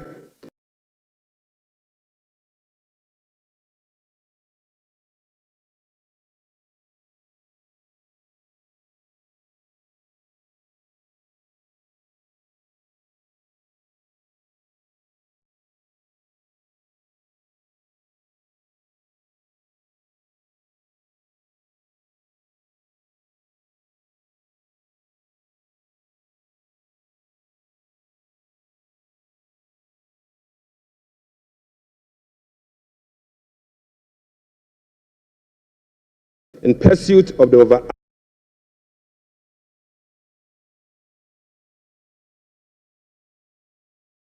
address inflation, government will implement a number of measures to complement the Bank of Ghana and monetary authorities. So, Speaker, the measures to stabilize the exchange rate include the following. We will be establishing the Ghana Gold Board to enhance the generation of accumulation of an accumulation of forex to support the stability of the Ghana cedi. The Bank of Ghana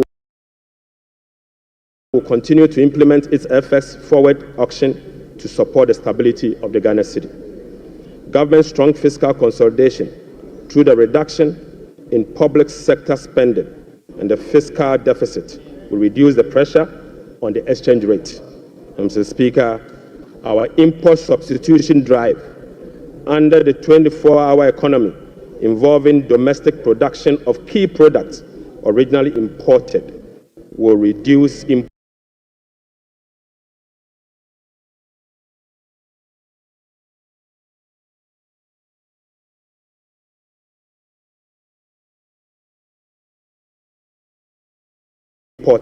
and related FX requirements, boding well for FX stability.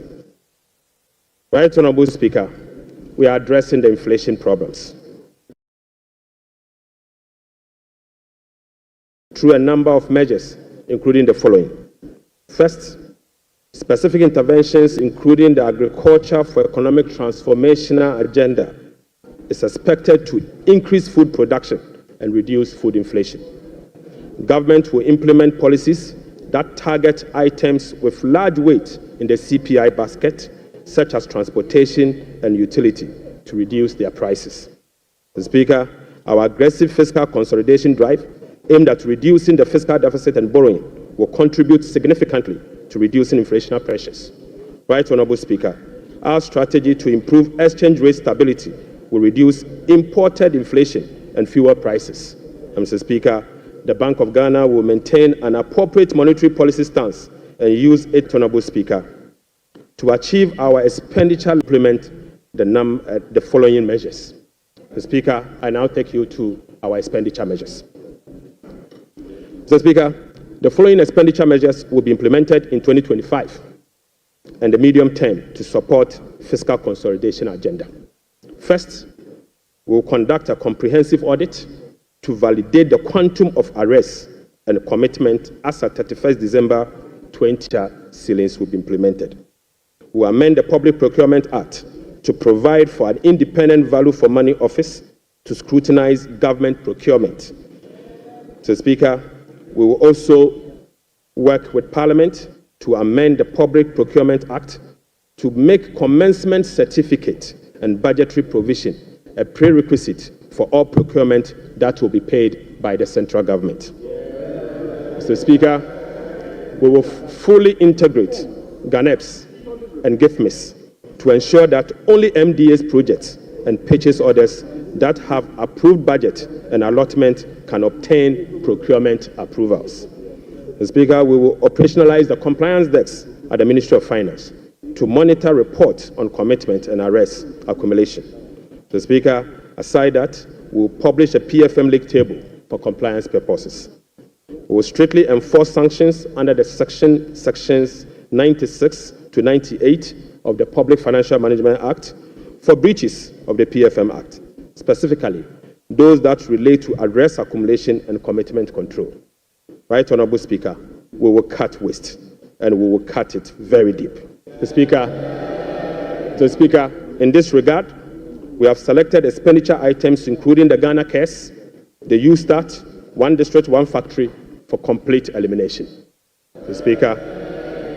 Speaker, we will reassign the functions of development authorities such as Coastal Development Authority, the Northern Development Authority, the Middle Belt Development Authority to the district assemblies and do away with the development authorities. So, Speaker, we will amend the Petroleum Revenue Management Act to allocate all ABFA resources for infrastructure use, not for goods and services, but for infrastructure use. Mr. Speaker, the National Health Insurance will receive full allocation under the earmark funds capping and realignment act. Mr. Speaker, the road fund will receive full allocation under the earmark fund and capping and realignment act. Mr. Speaker, JNPC share of net carried and participating interest from 30, we will reduce the GNPC share of net carried and participating interest from 30% to 15% and fully restore transfers to GNPC under the earmark fund and capping alignment act. Right, Honorable Speaker, we'll be amending the Mineral Income and Investment Fund Act to ensure that 80% of the royalties originally maintained by MIF is transferred to the Consolidated Fund for Infrastructure Development. Right, Honorable Speaker, we will strengthen social protection through the implementation of new interventions such as the no academic fee policy for all first-year students in public tertiary institutions under the No Fee Stress Initiative.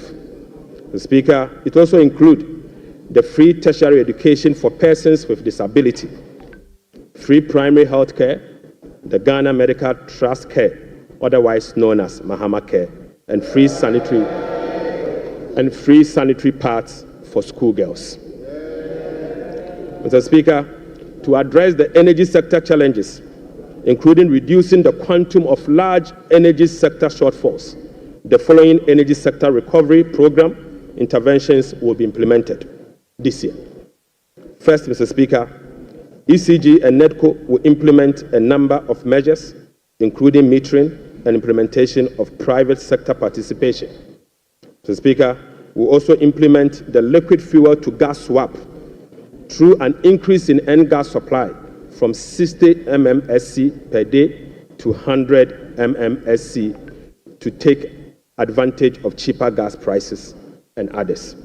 Mr. Speaker, we will complete the IPP capacity renegotiation to generate some savings through negotiated lower fixed capacity charges and variable O&M charges. Mr. Speaker, as agreed with the IMF by the previous administration, we will implement the following ESRP measures to achieve the structural benchmark of the IMF program.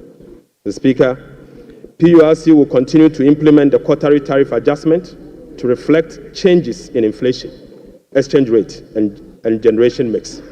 Mr. Speaker, PURC will also undertake a major tariff adjustment, which will be due in fourth quarter of 2025, to reflect capacity charges, additional liquid fuel usage, and additional capex.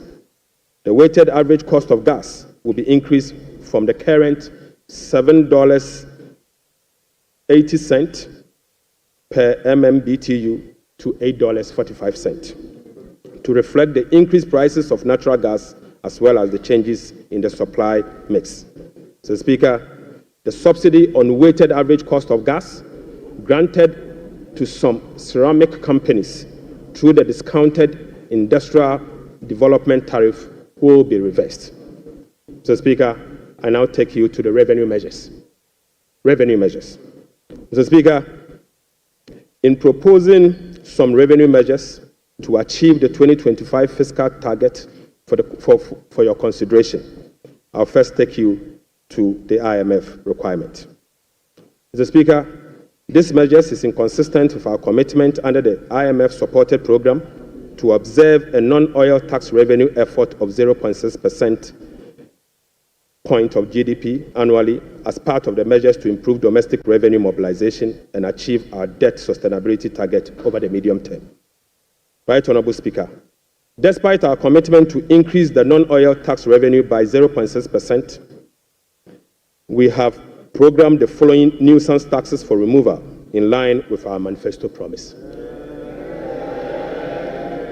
Mr. Speaker, we will abolish the 10% withholding tax on winning from lottery, otherwise known as the betting tax.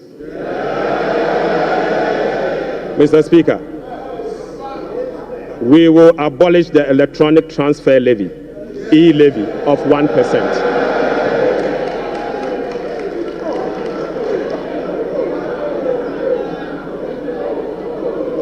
Mr. Speaker, we will abolish the 10% withholding tax on betting. We will abolish the electronic transfer levy, E-Levy of 1%. We will abolish the emission levy, otherwise as in Wusie tax. We will abolish the VAT on motor vehicle insurance policy. Mr. Speaker, we will abolish the 1.5% withholding tax on unprocessed gold by small-scale miners.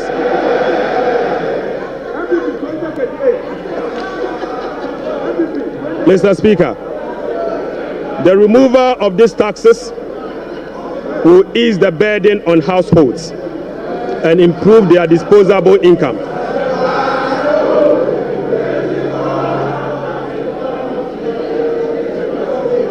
Right, Honorable Speaker, the removal of these taxes will ease the burden on households and improve their disposable incomes.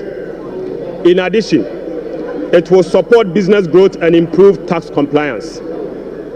Mr. Speaker, Right, Honorable Speaker, the tax refund account has been abused in recent years. In the last 8 years, a study revealed that 29.1 billion Ghana cedis had accrued to the tax refund account, with only 12.5 billion Ghana cedis, representing 43% of the total accrued amount, being used for tax refund purposes.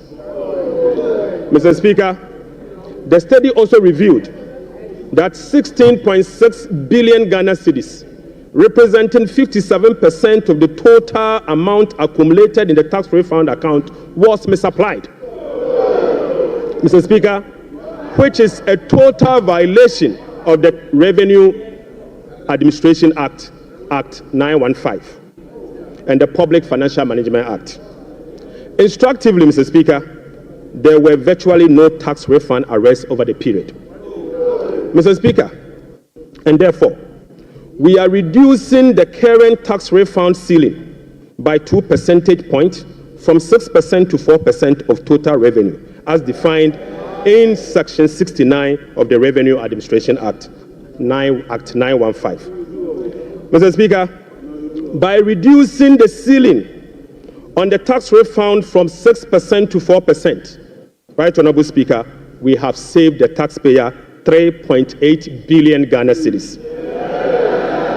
Mr. Speaker, this amount is enough to close the revenue shortfalls from the removal of the E-Levy and the betting levy. So, Speaker, the E-Levy would have accrued 1.9 billion Ghana cedis, and the betting tax would have accrued 180 million. The two put together is just above 2 billion Ghana cedis.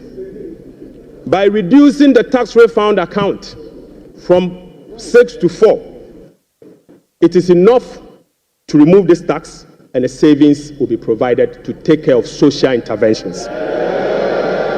Mr. Speaker, already we have saved 3.8 billion cedis for 2025 alone from one source, and this is enough to close the gap from the taxes we have removed today. Mr. Speaker, to address the concerns from well-meaning Ghanaians on how we are going to close the revenue shortfalls as a result of the removal of the selected taxes, the answer is that we have stopped the bleeding. We have stopped the bleeding.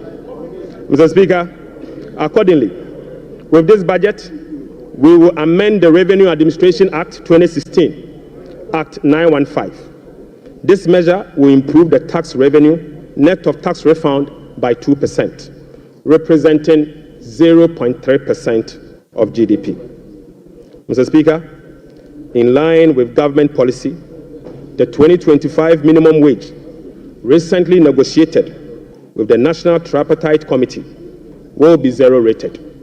This is consistent with our resolve to protect the poor and the vulnerable.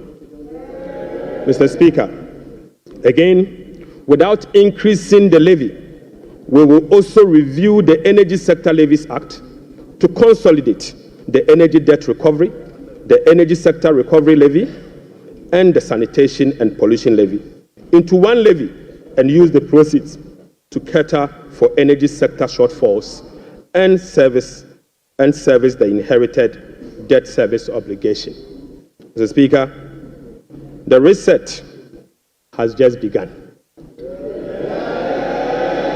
Right, Honorable Speaker, the rest of the energy sector levies, including the Road Fund Levy, Energy Fund Levy, Price Stabilization and Recovery Levy, Public Lighting Levy, and National Electrification Levy will remain to support the achievement of their intended objectives. Right, Honorable Speaker, Ghana has not sufficiently capitalized on the benefits of its extractive sector to generate revenue to support development and diversification. We have failed to leverage our natural wealth by capturing its rent and channeling it towards productive infrastructure and human capital. Natural resource rent, which is the difference between the revenue of a commodity and the average cost of producing that commodity, is about 14% of GDP in the case of Ghana. However, Mr. Speaker, revenue from extractive industry is around 1.5% of GDP only. This is because, as a country, we have failed to fully capture the economic rent of our natural resources. Mr. Speaker, whereas global gold prices have seen some significant increase in recent times, Ghana has not been able to take full advantage of the development. Subsequently, Mr. Speaker, we are proposing to increase the Growth and Sustainability Levy from 1% on gross production of mining companies to 3% to enable the nation to have its fair share of the windfall. Mr. Speaker, we also propose to extend the sunset clause to 2028. Mr. Speaker, we also propose to extend the sunset clause of the special import levy to 2028. Mr. Speaker, Ghanaians and this Honorable House will recall that road tolls on public roads were zero rated in the year 2022. Demand for construction and improvement of roads infrastructure continues to increase, even as substantial arrests and claims in the road sector remains. Right, Honorable Speaker, while the annual average collection from road tolls have not been significant compared to its potential, the existing zero-rated policy for road tolls has increased the situation and dimmed the prospect of raising enough revenue from tolls to road construction and maintenance. Accordingly, government will work with the stakeholders, including the private sector, to roll out a technology-driven solution to reintroduce road tolls this year as part of the big push. Right, Honorable Speaker, we will also strengthen the legal and regulatory regime for non-tax revenue and enforce the framework to improve service delivery. This will be achieved through the introduction of an overarching non-tax revenue legislation, amendment of existing relevant laws, and the development of a national non-tax revenue strategy and policy. Mr. Speaker, as part of the reforms to improve other non-tax revenue streams, government will explore the operationalization of a regulatory framework for collection, management, and reporting of property rates consistent with our medium-term revenue strategy 2024 to 2027 and the Local Government Act. Mr. Speaker, we believe that the local authorities must be given the opportunity to collect their own property rates. Mr. Speaker, the current compliance rate for SMEs and personal income tax is below 30%, which is extremely low. Government will embark on an aggressive and sustained tax education campaign in the next 2 to 3 years to ensure improved compliance and tax revenue mobilization. We will also institute a quarterly dialogue on tax issues among the Ghana Revenue Authority, Ministry of Finance, and the business community to ensure that issues affecting businesses are addressed promptly. Mr. Speaker, I now take you to VAT reforms. Right Honourable Speaker, we commit to the people of Ghana and this House, the business community, that we will undertake a comprehensive value-added tax reform this year. Mr. Speaker, with the aim to review the current distortions and cascading structure of the value-added tax regime. Ghana's effective rate, VAT rate, is about 22%. This is obviously because the 2.5% Get Fund levy, the National Health Insurance levy of 2.5%, and the COVID levy are well added to the base for a final determination of what is due for VAT purposes. Mr. Speaker, aside the high VAT rate, businesses are not permitted by law to claim their input VAT for NHIL, Get Fund, and COVID levy, compounding the burden on households. Right Honourable Speaker, our VAT regime has been distorted and rendered inefficient. It combines both VAT and sales tax principles with a flat rate, standard rate, and levies. We have requested for technical assistance from the Fiscal Affairs Department of the IMF on VAT reforms. It is expected that the IMF mission will commence in April 2025. The recommendations from the Technical Assistance Mission are expected to inform our reform. Mr. Speaker, ahead of the IMF Technical Assistance Mission, I will inaugurate a VAT reform task force to hold broad consultation with key stakeholders for their input. Mr. Speaker, the parameters for VAT reform will be is for them to complete this year. Mr. Speaker, the parameters will include the following. 1, abolishing the COVID levy. Mr. Speaker, reversing the decoupling of Get Fund and NHIL VAT from VAT. Mr. Speaker, reducing the effective VAT rate for households and businesses. Reversing the VAT flat rate regime and upwardly adjusting the VAT registration threshold to exempt micro and small businesses from the collection of VAT. Mr. Speaker, will also improve compliance through public education and awareness. Mr. Speaker, I now take you to revenue mobilization and resource allocation. Mr. Speaker, total revenue and grant for 2025 is projected at 223.8 billion Ghana cedis, or 17.2% of GDP, up from 186.5 billion, or 17.4% of GDP. The projection is underpinned by non-oil revenue measures, which are expected to yield at least 0.6% of GDP.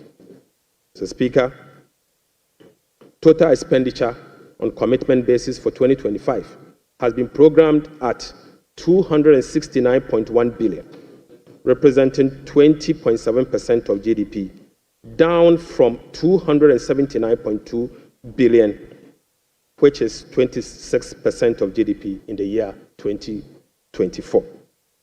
Primary expenditure on commitment basis is projected at 204.7 billion Ghana cedis, representing 15.8% of GDP, which is a significant decline from 232.4 billion, representing 21.7% of GDP in the year 2024.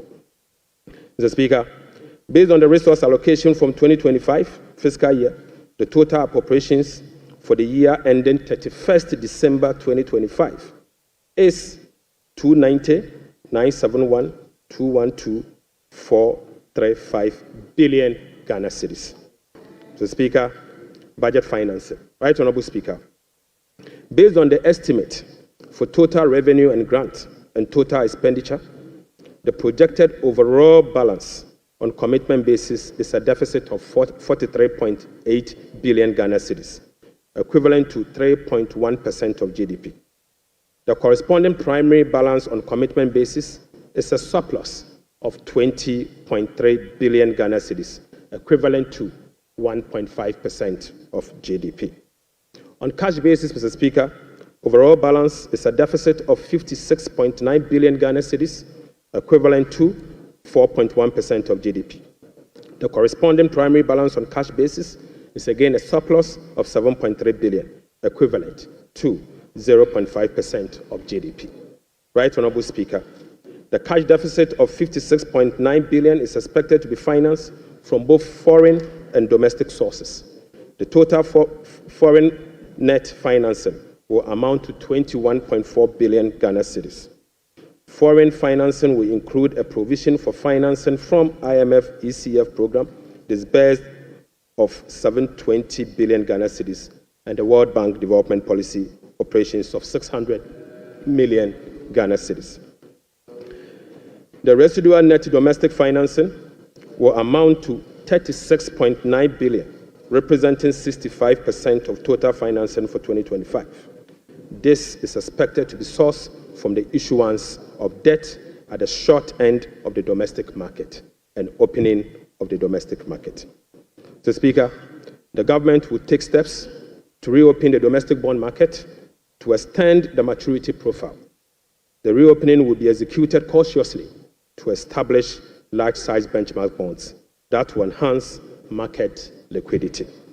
Right, Honorable Speaker, further is to reduce the risk on debt portfolio of government, and we will build cash buffers to support effective implementation of the liability management strategy. Mr. Speaker, this will help smoothing the redemption profile and mitigate refinancing risk associated with Ghana's debt portfolio. Mr. Speaker, the government in 2025 and the medium term will implement liability management operations to manage the risk embedded in the Eurobond debt profile. Right, Honorable Speaker, beginning 2025, we will commence the operationalization of Section 37 to Section 44 of the Public Financial Management Act 2016. Mr. Speaker, in doing so, we will be building sufficient buffers in the sinking fund as a landmark reform to manage our public debt. Right, Honorable Speaker, I'm pleased to report to the House that following our proactive fiscal management strategy, in our engagement with the market, this management strategy has yielded sufficient dividend. Mr. Speaker, on the 7th of January 2025, the NDC government inherited a 91-day Treasury bill rate of 28.19%. Mr. Speaker, just 2 months into this administration, we have successfully reduced this rate to 17.72% as at last Friday. Mr. Speaker, this represents a reduction of over 10%. In other words, 1,047 basis points in just 2 months.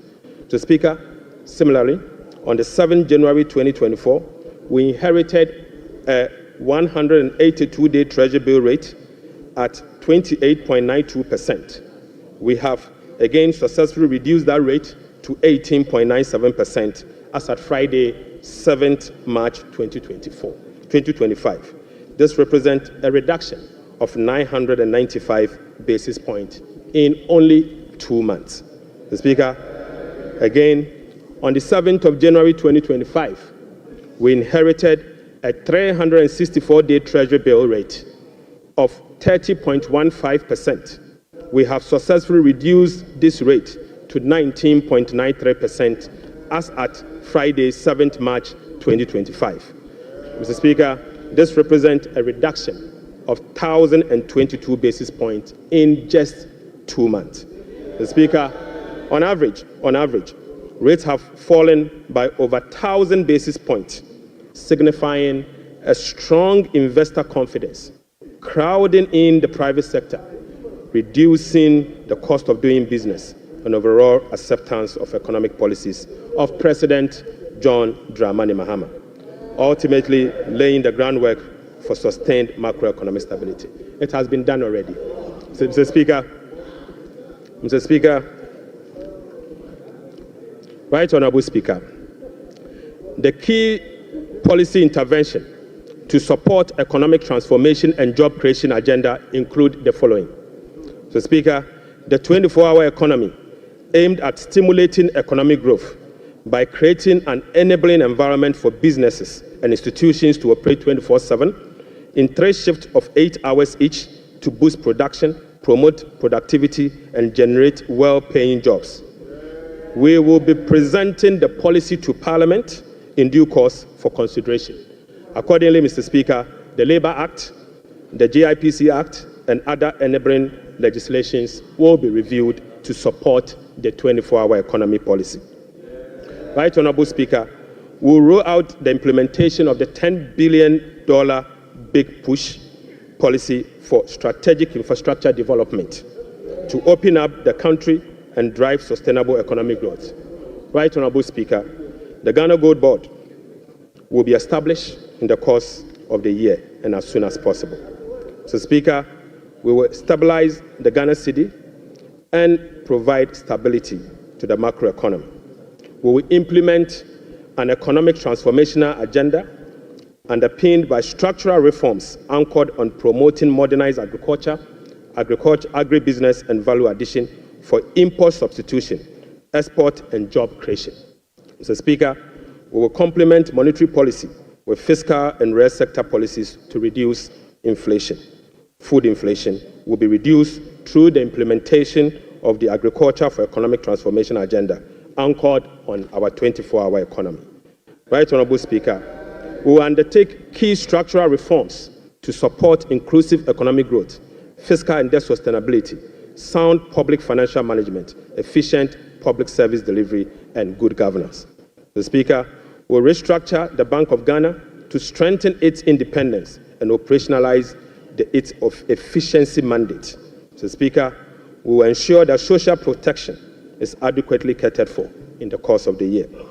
We will use government procurement to drive Made in Ghana agenda to promote production and consumption of Made in Ghana goods. Right Honourable Speaker, to demonstrate this agenda, as I said, I came to this House with a presentation of a bag proudly made in Ghana by Horseman. Mr. Speaker, this should be encouraged. Right Honourable Speaker, beginning this year, we will formalize the export of Ghanaian labour to other countries. We will ensure a structured and beneficial system for Ghanaian workers seeking employment abroad and create safer legal pathway for them to work in foreign countries whilst protecting their rights and welfare. Mr. Speaker, this will also reduce illegal migration, prevent worker exploitation, and maximize the economic benefits of remittance and boost foreign exchange earnings. Mr. Speaker, I now take you to how these resources will be allocated in the year 2025. Mr. Speaker, we will provide a cedi equivalent of $279 million as a revolving fund for the Ghana Gold Board to be able to purchase and export at least 3 tons of gold per week from small-scale miners. Mr. Speaker, we have allocated 13.85 billion Ghana cedis for Big Push projects. Mr. Speaker, we have allocated 13.85 billion Ghana cedis for the Big Push program. Mr. Speaker, an amount of 499.8 million Ghana cedis has been allocated for the non-academic fee policy for all first-year students in public tertiary institutions under the No Fee Stress initiatives. Mr. Speaker, we have allocated an amount of 292.4 million Ghana cedis to commence the distribution of free sanitary pads to female students in primary and secondary schools.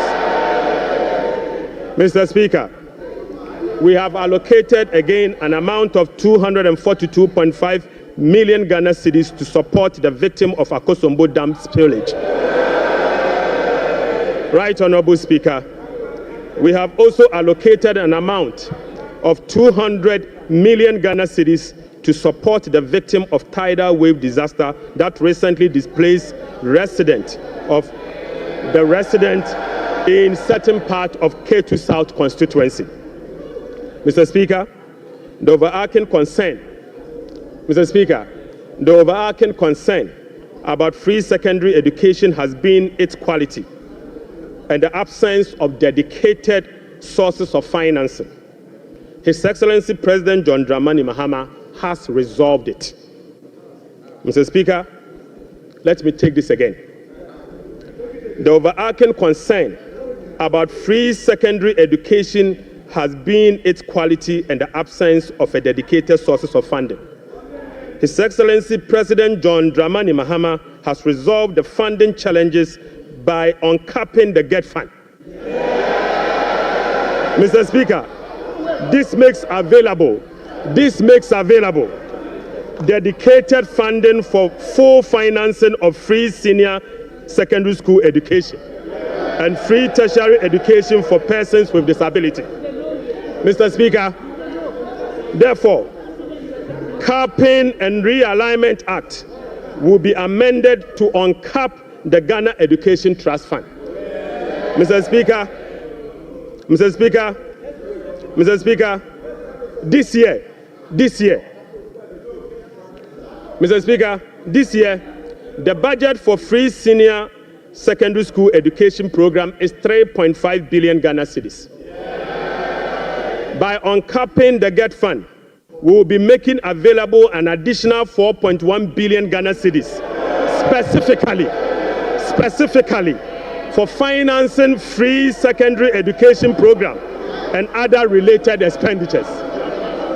Mr. Speaker, aside the uncapping of GET fund, we have also absorbed the debt service made up of interest and principal from the Dache bond that GET fund contracted.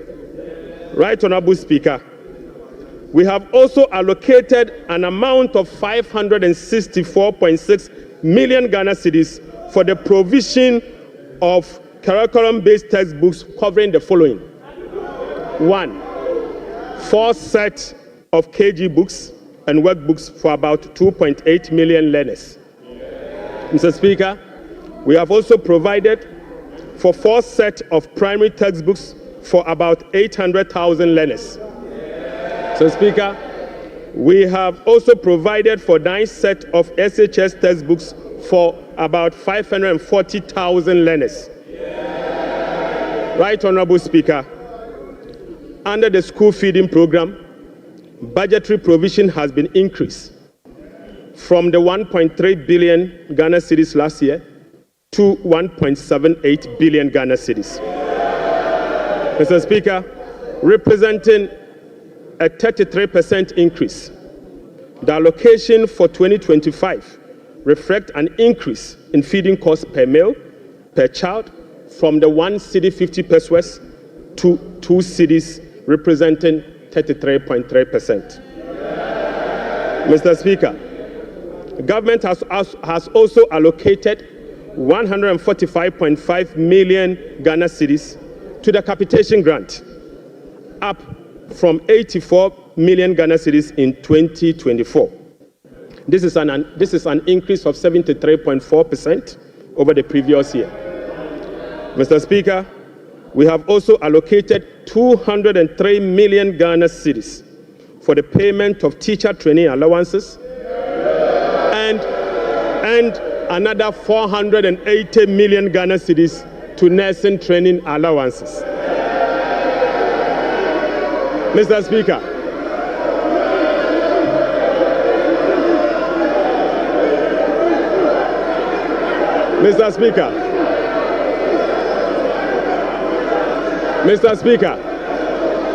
we have uncapped the National Health Insurance Levy. Mr. Speaker,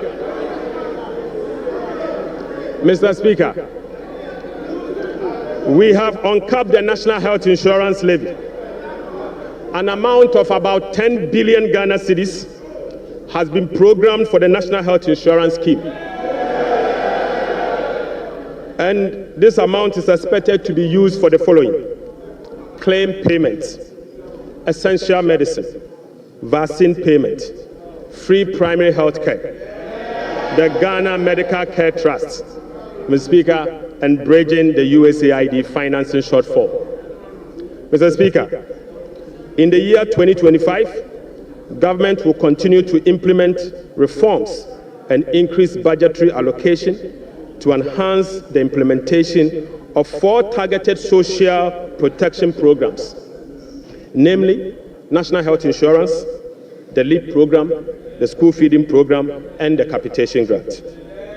Right, Honorable Speaker, under the LEAP program,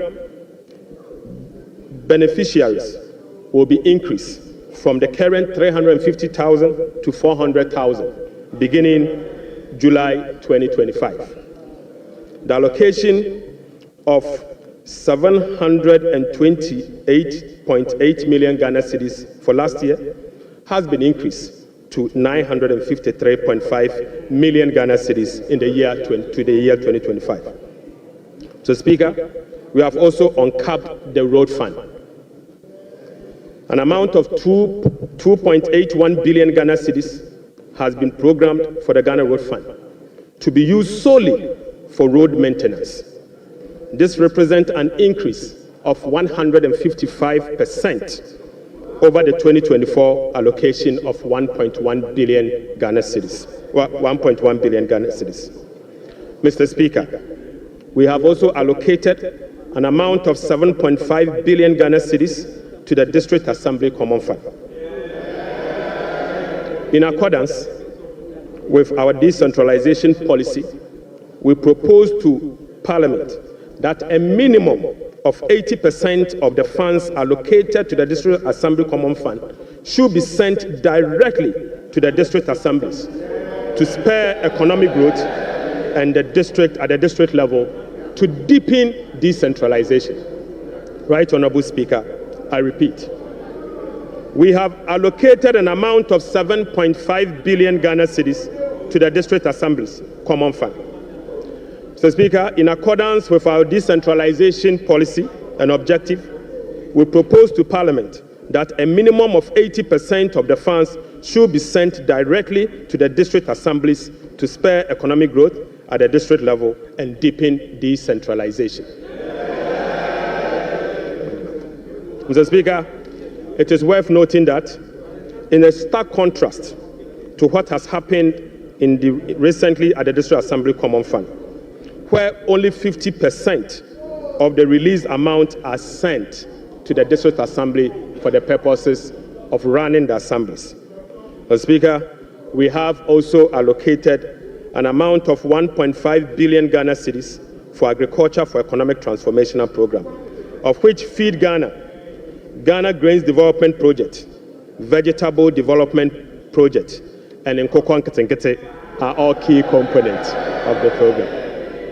Right, Honorable Speaker, we have also allocated 51.3 million Ghana cedis as seed fund for the establishment of the Women's Development Bank. Mr. Speaker, we have also allocated 300 million Ghana cedis to the National Apprenticeship Program. Mr. Speaker, I repeat, we have also allocated an amount of 300 million Ghana cedis to the National Apprenticeship Program. Right, Honorable Speaker, we have also allocated an amount of 100 million Ghana cedis to the Edumewura Program. Mr. Speaker, an amount of 100 million Ghana cedis has been allocated to the National Codes Program. Mr. Speaker, another amount of 100 million Ghana cedis has been allocated for the payment of monthly allowance to all assembly members.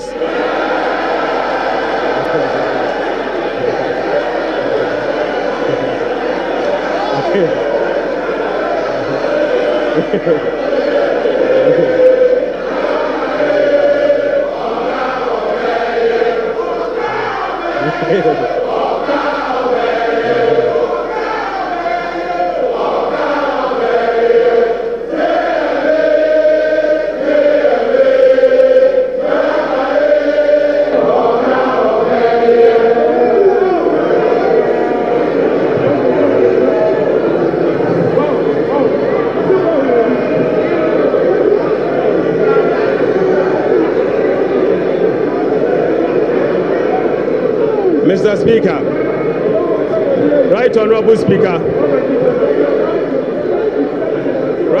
Speaker, sector ministers will be presenting to this House a detailed sectorial performance and outlook, as well as,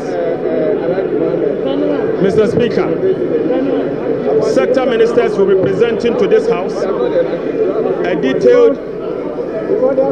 detailed sectorial performance and outlook, as well as sector-specific policy interventions to deal with the challenges of various MDAs. Mr. Speaker, I want to repeat this. Mr. Speaker, sector ministers will be presenting to this House a detailed sectorial performance and outlook, as well as specific sector interventions to deal with the challenges of various MDAs. This is indeed a departure from the norm, where ministers of finance present detailed sectorial performance as part of their budget speech. Mr. Speaker, I believe sector ministers must be made to do so. Right Honorable Speaker, in conclusion, Mr. Speaker, in conclusion, Mr. Speaker, the state of the economy, as I have presented, does not reflect an economy that has turned the corner. It reflects an economy in severe distress, burdened with debt repayment harms, mismanagement, and lack of accountability. The budget sets Ghana on a path of fiscal responsibility, debt sustainability, macroeconomic stability, and job creation. It is about resetting the economy and restoring hope. Ghanaians reaffirmed their faith in a better future when they actively participated in the National Economic Dialogue on the 3rd and 4th of March 2025. A key outcome of the dialogue was the confirmation that the fundamental problem with our economy is fiscal indiscipline. The NPP administration awarded contracts outside the expenditure framework. They borrowed over and above Ghana's capacity to repay. Mr. Speaker, His Excellency President John Dramani Mahama's administration will be fiscally disciplined and deliver improved public service to our people in a cost-effective manner. Mr. Speaker, we remain steadfast in meeting the IMF program target while restoring Ghana's creditworthiness. We have achieved a lot in a short time, but this is only the beginning. Our commitment to reform we will not waver on that, Mr. Speaker. We have achieved a lot in this short time, and our commitment to reform will not waver. Those who doubt our resolve should not underestimate the determination of the people of Ghana, who will no longer tolerate ineffective governance. Together, we will navigate these turbulent times and emerge stronger. Mr. Speaker, we are making serious progress. Right Honorable Speaker, we are making progress. We committed to running a lean, efficient government of 60 ministers. Mr. Speaker, we have delivered. Mr. Speaker, we committed to scrapping the E-Levy. We have delivered. Mr. Speaker, we committed to scrapping the burden tax. We have delivered. Right Honorable Speaker, we committed to eliminate academic fee for first-year public tertiary students. We have delivered. Mr. Speaker, we committed to providing free tertiary education for all people with disability. We have delivered. Mr. Speaker, we committed to providing dedicated source of funding for free secondary education. We have delivered. Mr. Speaker, we committed to distributing sanitary pads to our schoolgirls. We have delivered. Mr. Speaker, we committed to uncap Get Fund. We have delivered. Mr. Speaker, Mr. Speaker, we committed to uncap the national health insurance. We have delivered. Right, Honorable Speaker, we committed to uncap the road fund to maintain our roads. We have delivered. Mr. Speaker, we committed to hold a national forum on education. We have delivered. Right, Honorable Speaker, we committed to hold a national dialogue on the economy. We have delivered. Mr. Speaker, we committed to deliver free primary health care. We have delivered. Mr. Speaker, we committed to deliver Mahama Care Program to finance the treatment of non-communicable disease. Mr. Speaker, we have delivered. Mr. Speaker, we committed to deliver free textbooks to school children. We have delivered. Mr. Speaker, we committed to begin the implementation of $10 million Big Push program. Mr. Speaker, we have delivered. Mr. Speaker, we committed to constitute a review process for our constitution. Mr. Speaker, we are delivering. Mr. Speaker, we committed to build the Ghana we want together. We are delivering. Right, Honorable Speaker, we committed to recover all looted state funds under our Operation Recover All Loot program. We are delivering. Mr. Speaker, we committed to reset Ghana. We are delivering. Right, Honorable Speaker, I call on Parliament, the business community, civil society, investors, and all citizens to support the bold reforms outlined in this budget. Together, Mr. Speaker, we have the power to build a resilient economy that will help us tackle the challenges we face as a country. This budget is a foundation upon which we will build a more resilient and equitable society.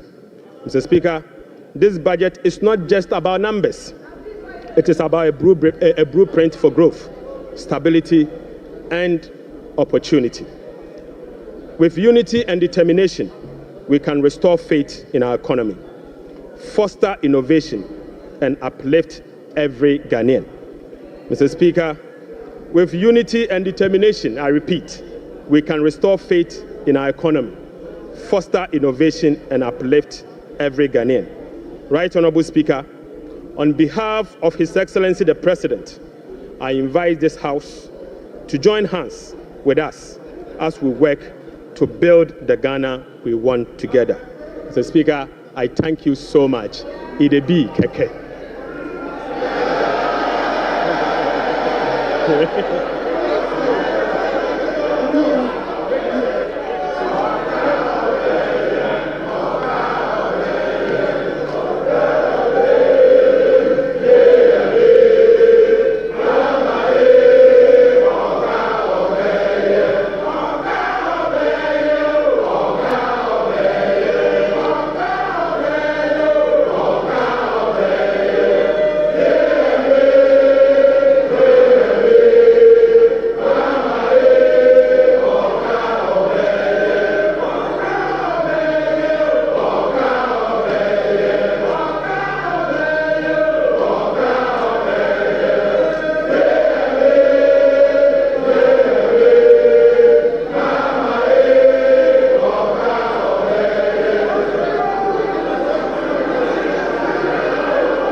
Honorable members.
Honorable members, the Minister for Finance has taken 1 hour 40 minutes to make the statement. And I believe by our standing orders, the statement time is ended. We now move on to the commencement of public business. Item 8, presentation of papers. The following papers to be presented. Presentation of papers. The following papers to be presented. 8A by the Minister for Finance. Annual report on the Petroleum Fund for the 2024 fiscal year. Honorable members, this refers to 8A Roman 1, and this has been presented and is referred to the Finance Committee for consideration and report to the House. We now move on to 8A Roman 2. Annual report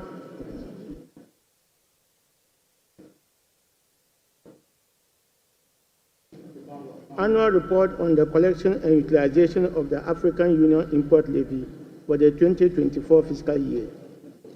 Honorable members, this report is also duly laid and is referred to the Finance Committee for consideration and report to the House.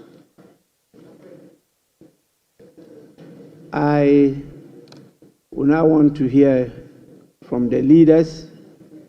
I saw the minority leader give an indication that he may want to have a word.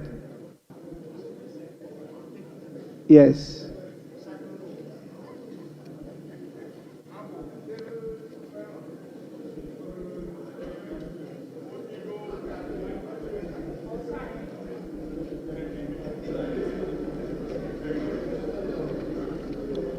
Yes, minority leader.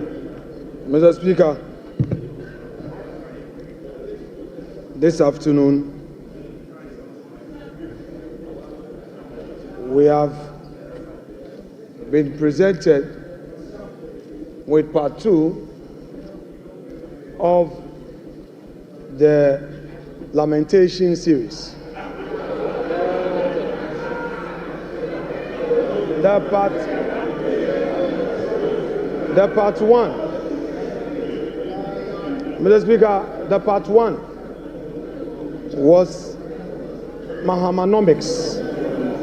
The part 2 is Forsonomics. And it's very clear, Mr. Speaker, that under the economy that they complain about, the growth was 5.7%.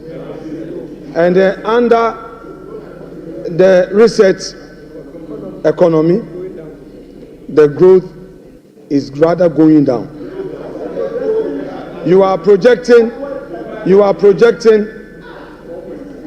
a 4-point-something growth. That is what you are doing.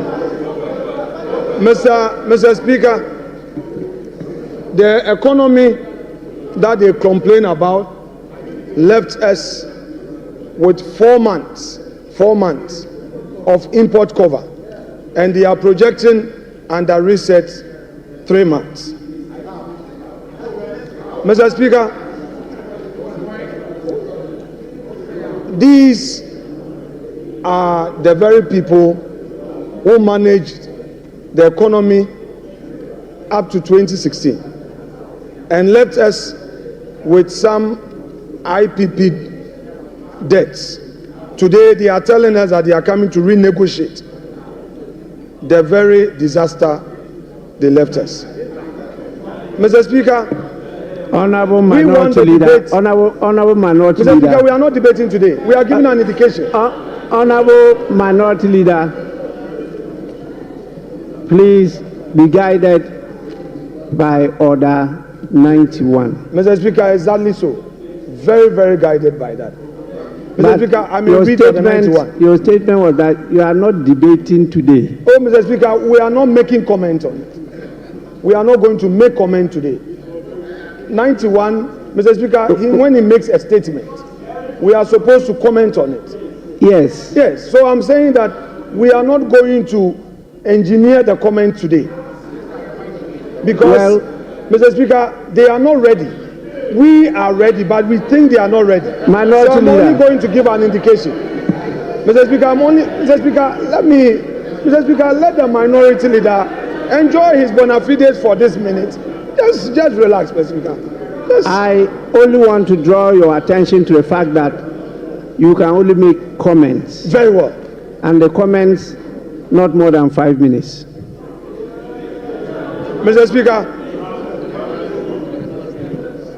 in commenting on this statement by the Finance Minister, it is clear to all of us in this chamber that today they decided to populate this chamber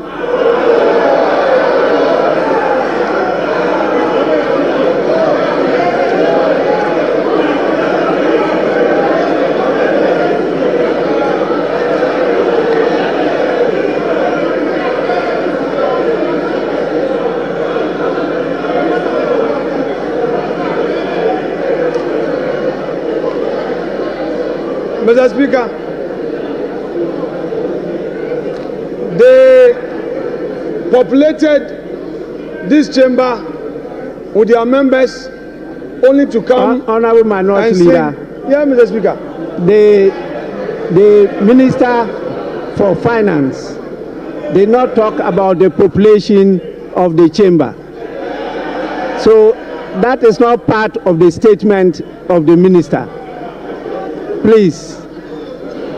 Mr. Speaker, I noticed that when the Finance Minister came to present his statement, for the first time after the inauguration, the swearing in, the majority side was heavily populated. Mr. Speaker, that notwithstanding, Mr. Speaker, we have witnessed what we can best describe as an Azan budget. Mr. Speaker, they are all much talked about for 24-hour economy. The president came here, they said it was not ready. The finance minister comes here, and again, the 24-hour economy policy is not included in his budget statement. Mr. Speaker, Mr. Speaker,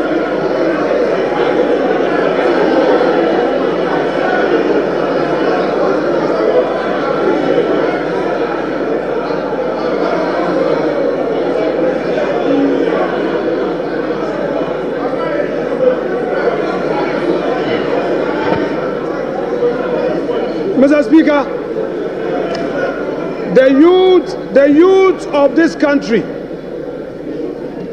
have been waiting for this 24-hour economy policy. The minister tells us the policy will be brought later. Hey, Ato, the policy will be brought later. Mr. Speaker, it is clear that all the jobs they promised the youth of this country was merely an Azam promise. Mr. Speaker, there is no inspiration from this budget. There is no hope in this budget. The repetition of the social intervention programs, Mr. Speaker, and then the minister complained that some contracts at the road sector had no commencement certificate. Go to the Chain Homes Road. There is a road construction on the Chain Homes. There is a new road being constructed to the 10 rooms with a new roundabout. There is no commencement. We did a search. There is no commencement. There is no PP approval. You are doing, Mr. Speaker, you have started construction. Minority Leader. Honorable Minority Leader. Honorable Minority Leader. Honorable Minority Leader. Please, comments. I have given you a privilege. Don't abuse it.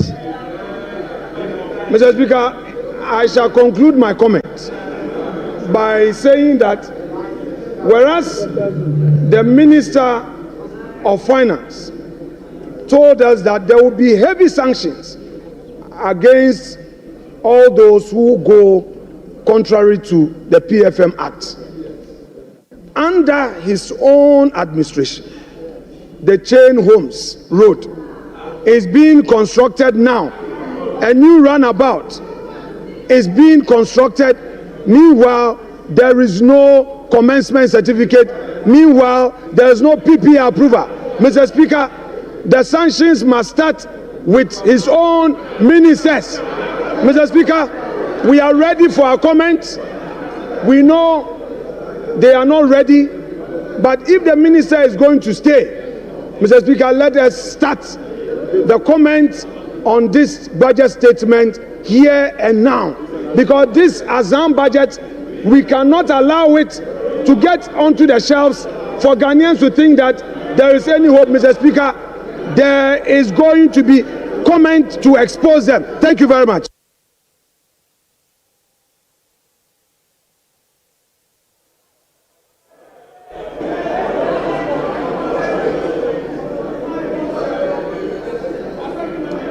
Honorable Majority Leader. Mr. Speaker, the Minority Leader and I share something in common. We were both assemblymen.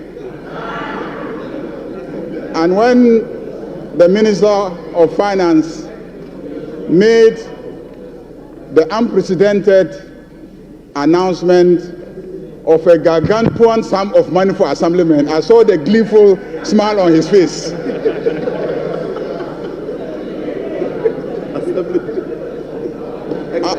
Unfortunately, it will not apply to ex-assemblymen.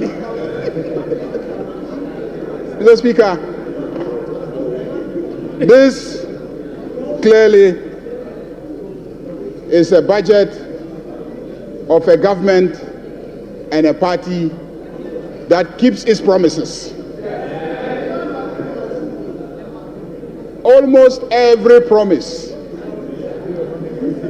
that was made by John Dramani Mahama is being fulfilled in less than 120 days. This budget is a budget for Makola women. This budget is a budget for assemblymen. This budget is a budget for girls. This budget,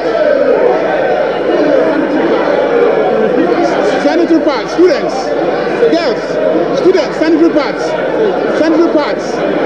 the sanitary pads. Mr. Speaker,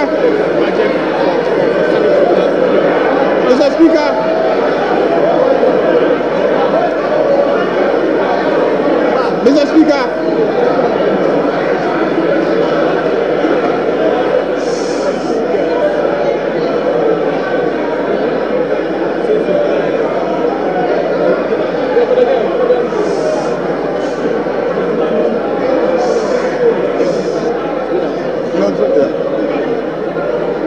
Speaker,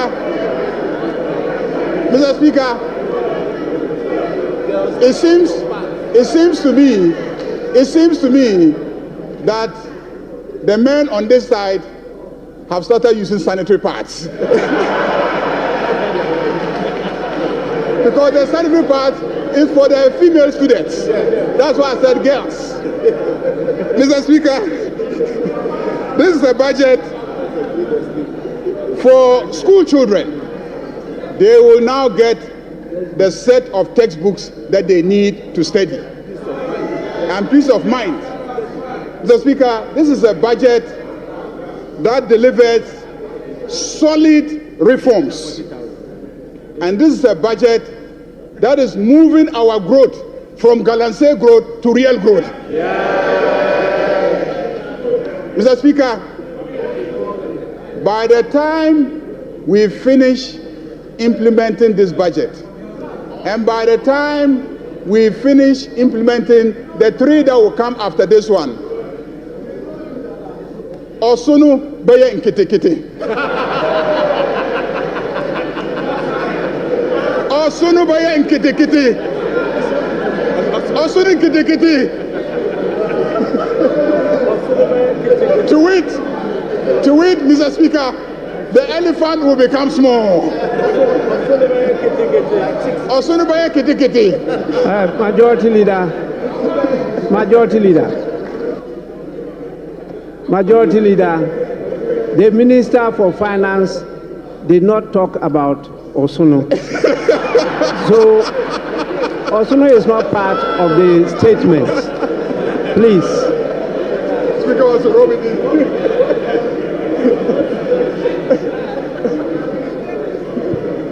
Mr. Speaker, on that note, I want to assure my friend, the minority leader, that the road at Chain Homes that is being done is not a new project. It's not a new project. So don't.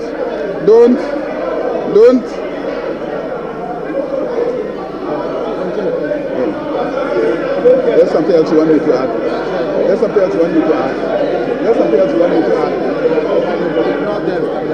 Yeah. Mr. Speaker,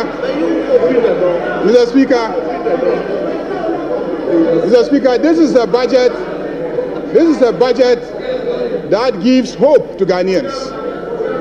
This is a budget that will stabilize the economy. This is a budget that will create jobs for the youth of this country. Because this is a budget that will stabilize the economy and provide the enabling environment for the private sector to thrive and create jobs for the youth of this country. Mr. Speaker, fishermen, Okada riders, taxi drivers, students, and the energy sector is going to be salvaged by the implementation of this budget. Mr. Speaker, I want to thank the Minister of Finance for making the statement and to assure my friend, the minority leader, that we are ready to debate their records and our records, and we are ready to demonstrate that the proposals contained in the statement of the Minister of Finance will indeed reset Ghana. Ghana is being reset. Thank you very much, Mr. Speaker.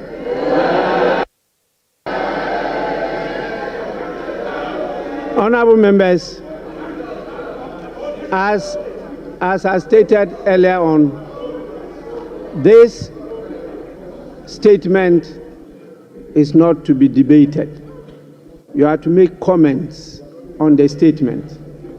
And to guide you, we are going to provide a few things for members because it's a transition. We used to debate budgets by making it a motion. Our standing orders from experience guided us to change it to a statement. And so last budget was a statement. And this one too is a statement. So it's a new field. And you need some guidance as to what to do during the course of that. If not, the Speaker will have a hell of trouble managing the House. So what we intend to do is to exhibit at the foyer budget statements since independence. You can go to the foyer and you get the budget statements since independence. We also have soft copies of handouts of budget statements with the pictures of the various ministers of finance. They will all be on display for you to go and either have a picture view or request for a copy so that you can, at your own leisure, go through it yourselves. There is a viewing session now of what has happened today, and that one too is available as a side attraction. You can go and have access and view it. We believe that this will assist you, and as we do that, we may focus on some of you, and we particularly want to project the excellent inputs that our ladies make on the floor as part of the affirmative action, the law that we passed. So we will give the ladies a priority of place in this feature. So with this, honorable members, I will proceed, since we've not yet done 5 hours, to put a question. And then you decide whether we should adjourn or not. So I'm going to put the question. Honorable members,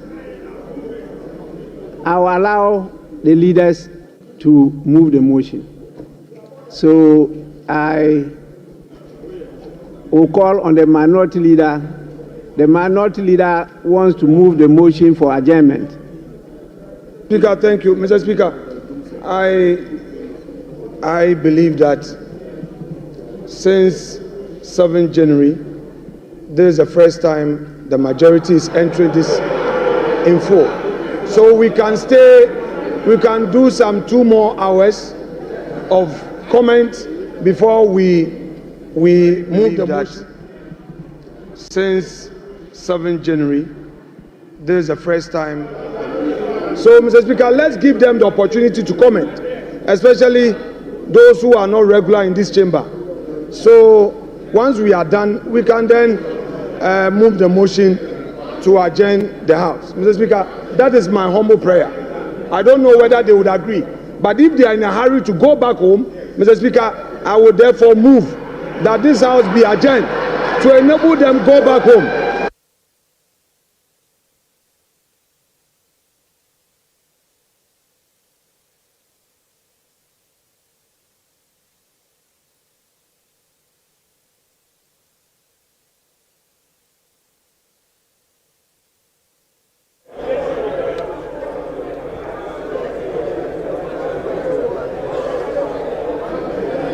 Yes, Majority Leader. Mr. Speaker, what the Minority Leader says is a reflection of the constitution of this side. is testimony to the fact that when they are needed, they will be here.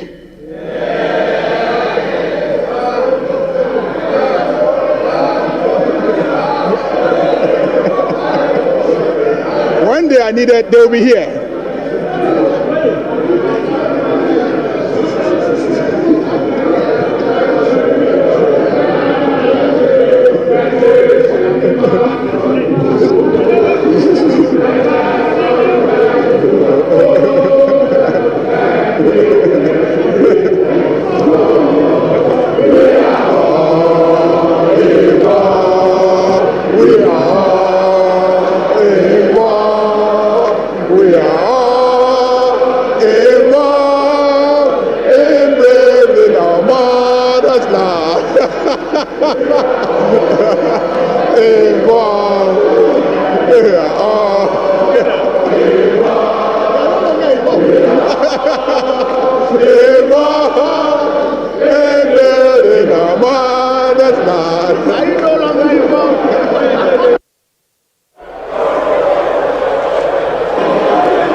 Honorable members.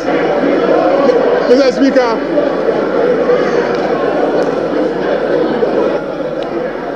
Honorable members. Honorable members.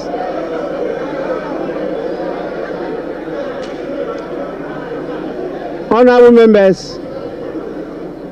Please. Honorable members. The Winneba Choir sings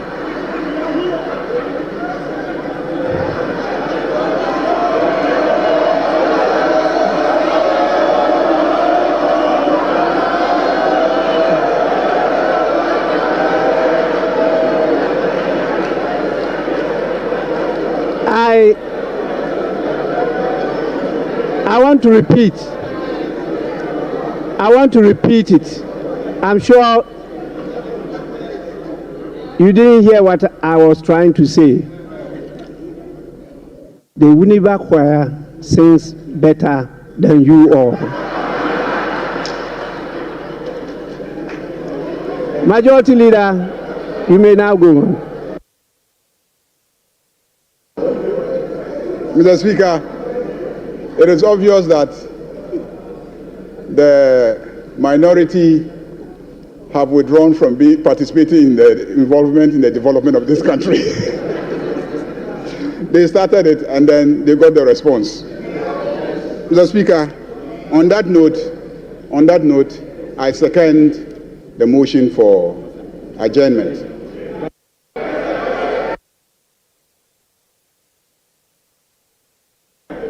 Honorable members, those in favor of the motion for adjournment, say aye. Those against the motion for adjournment, say no.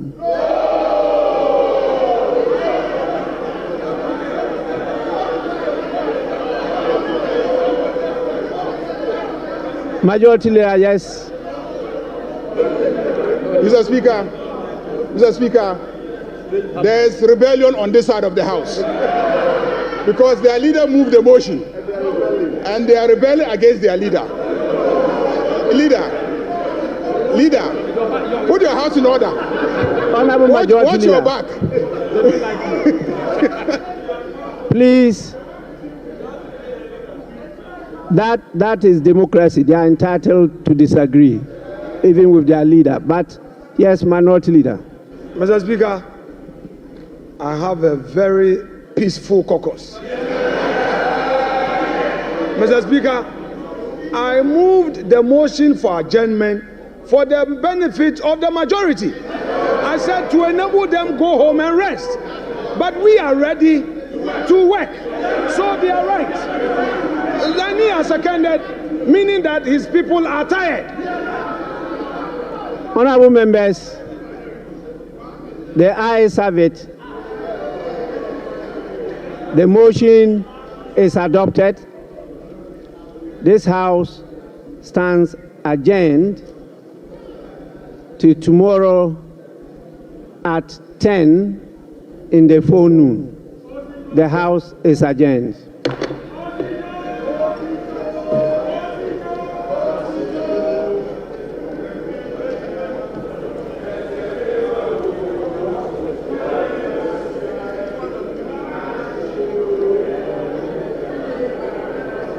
Much love.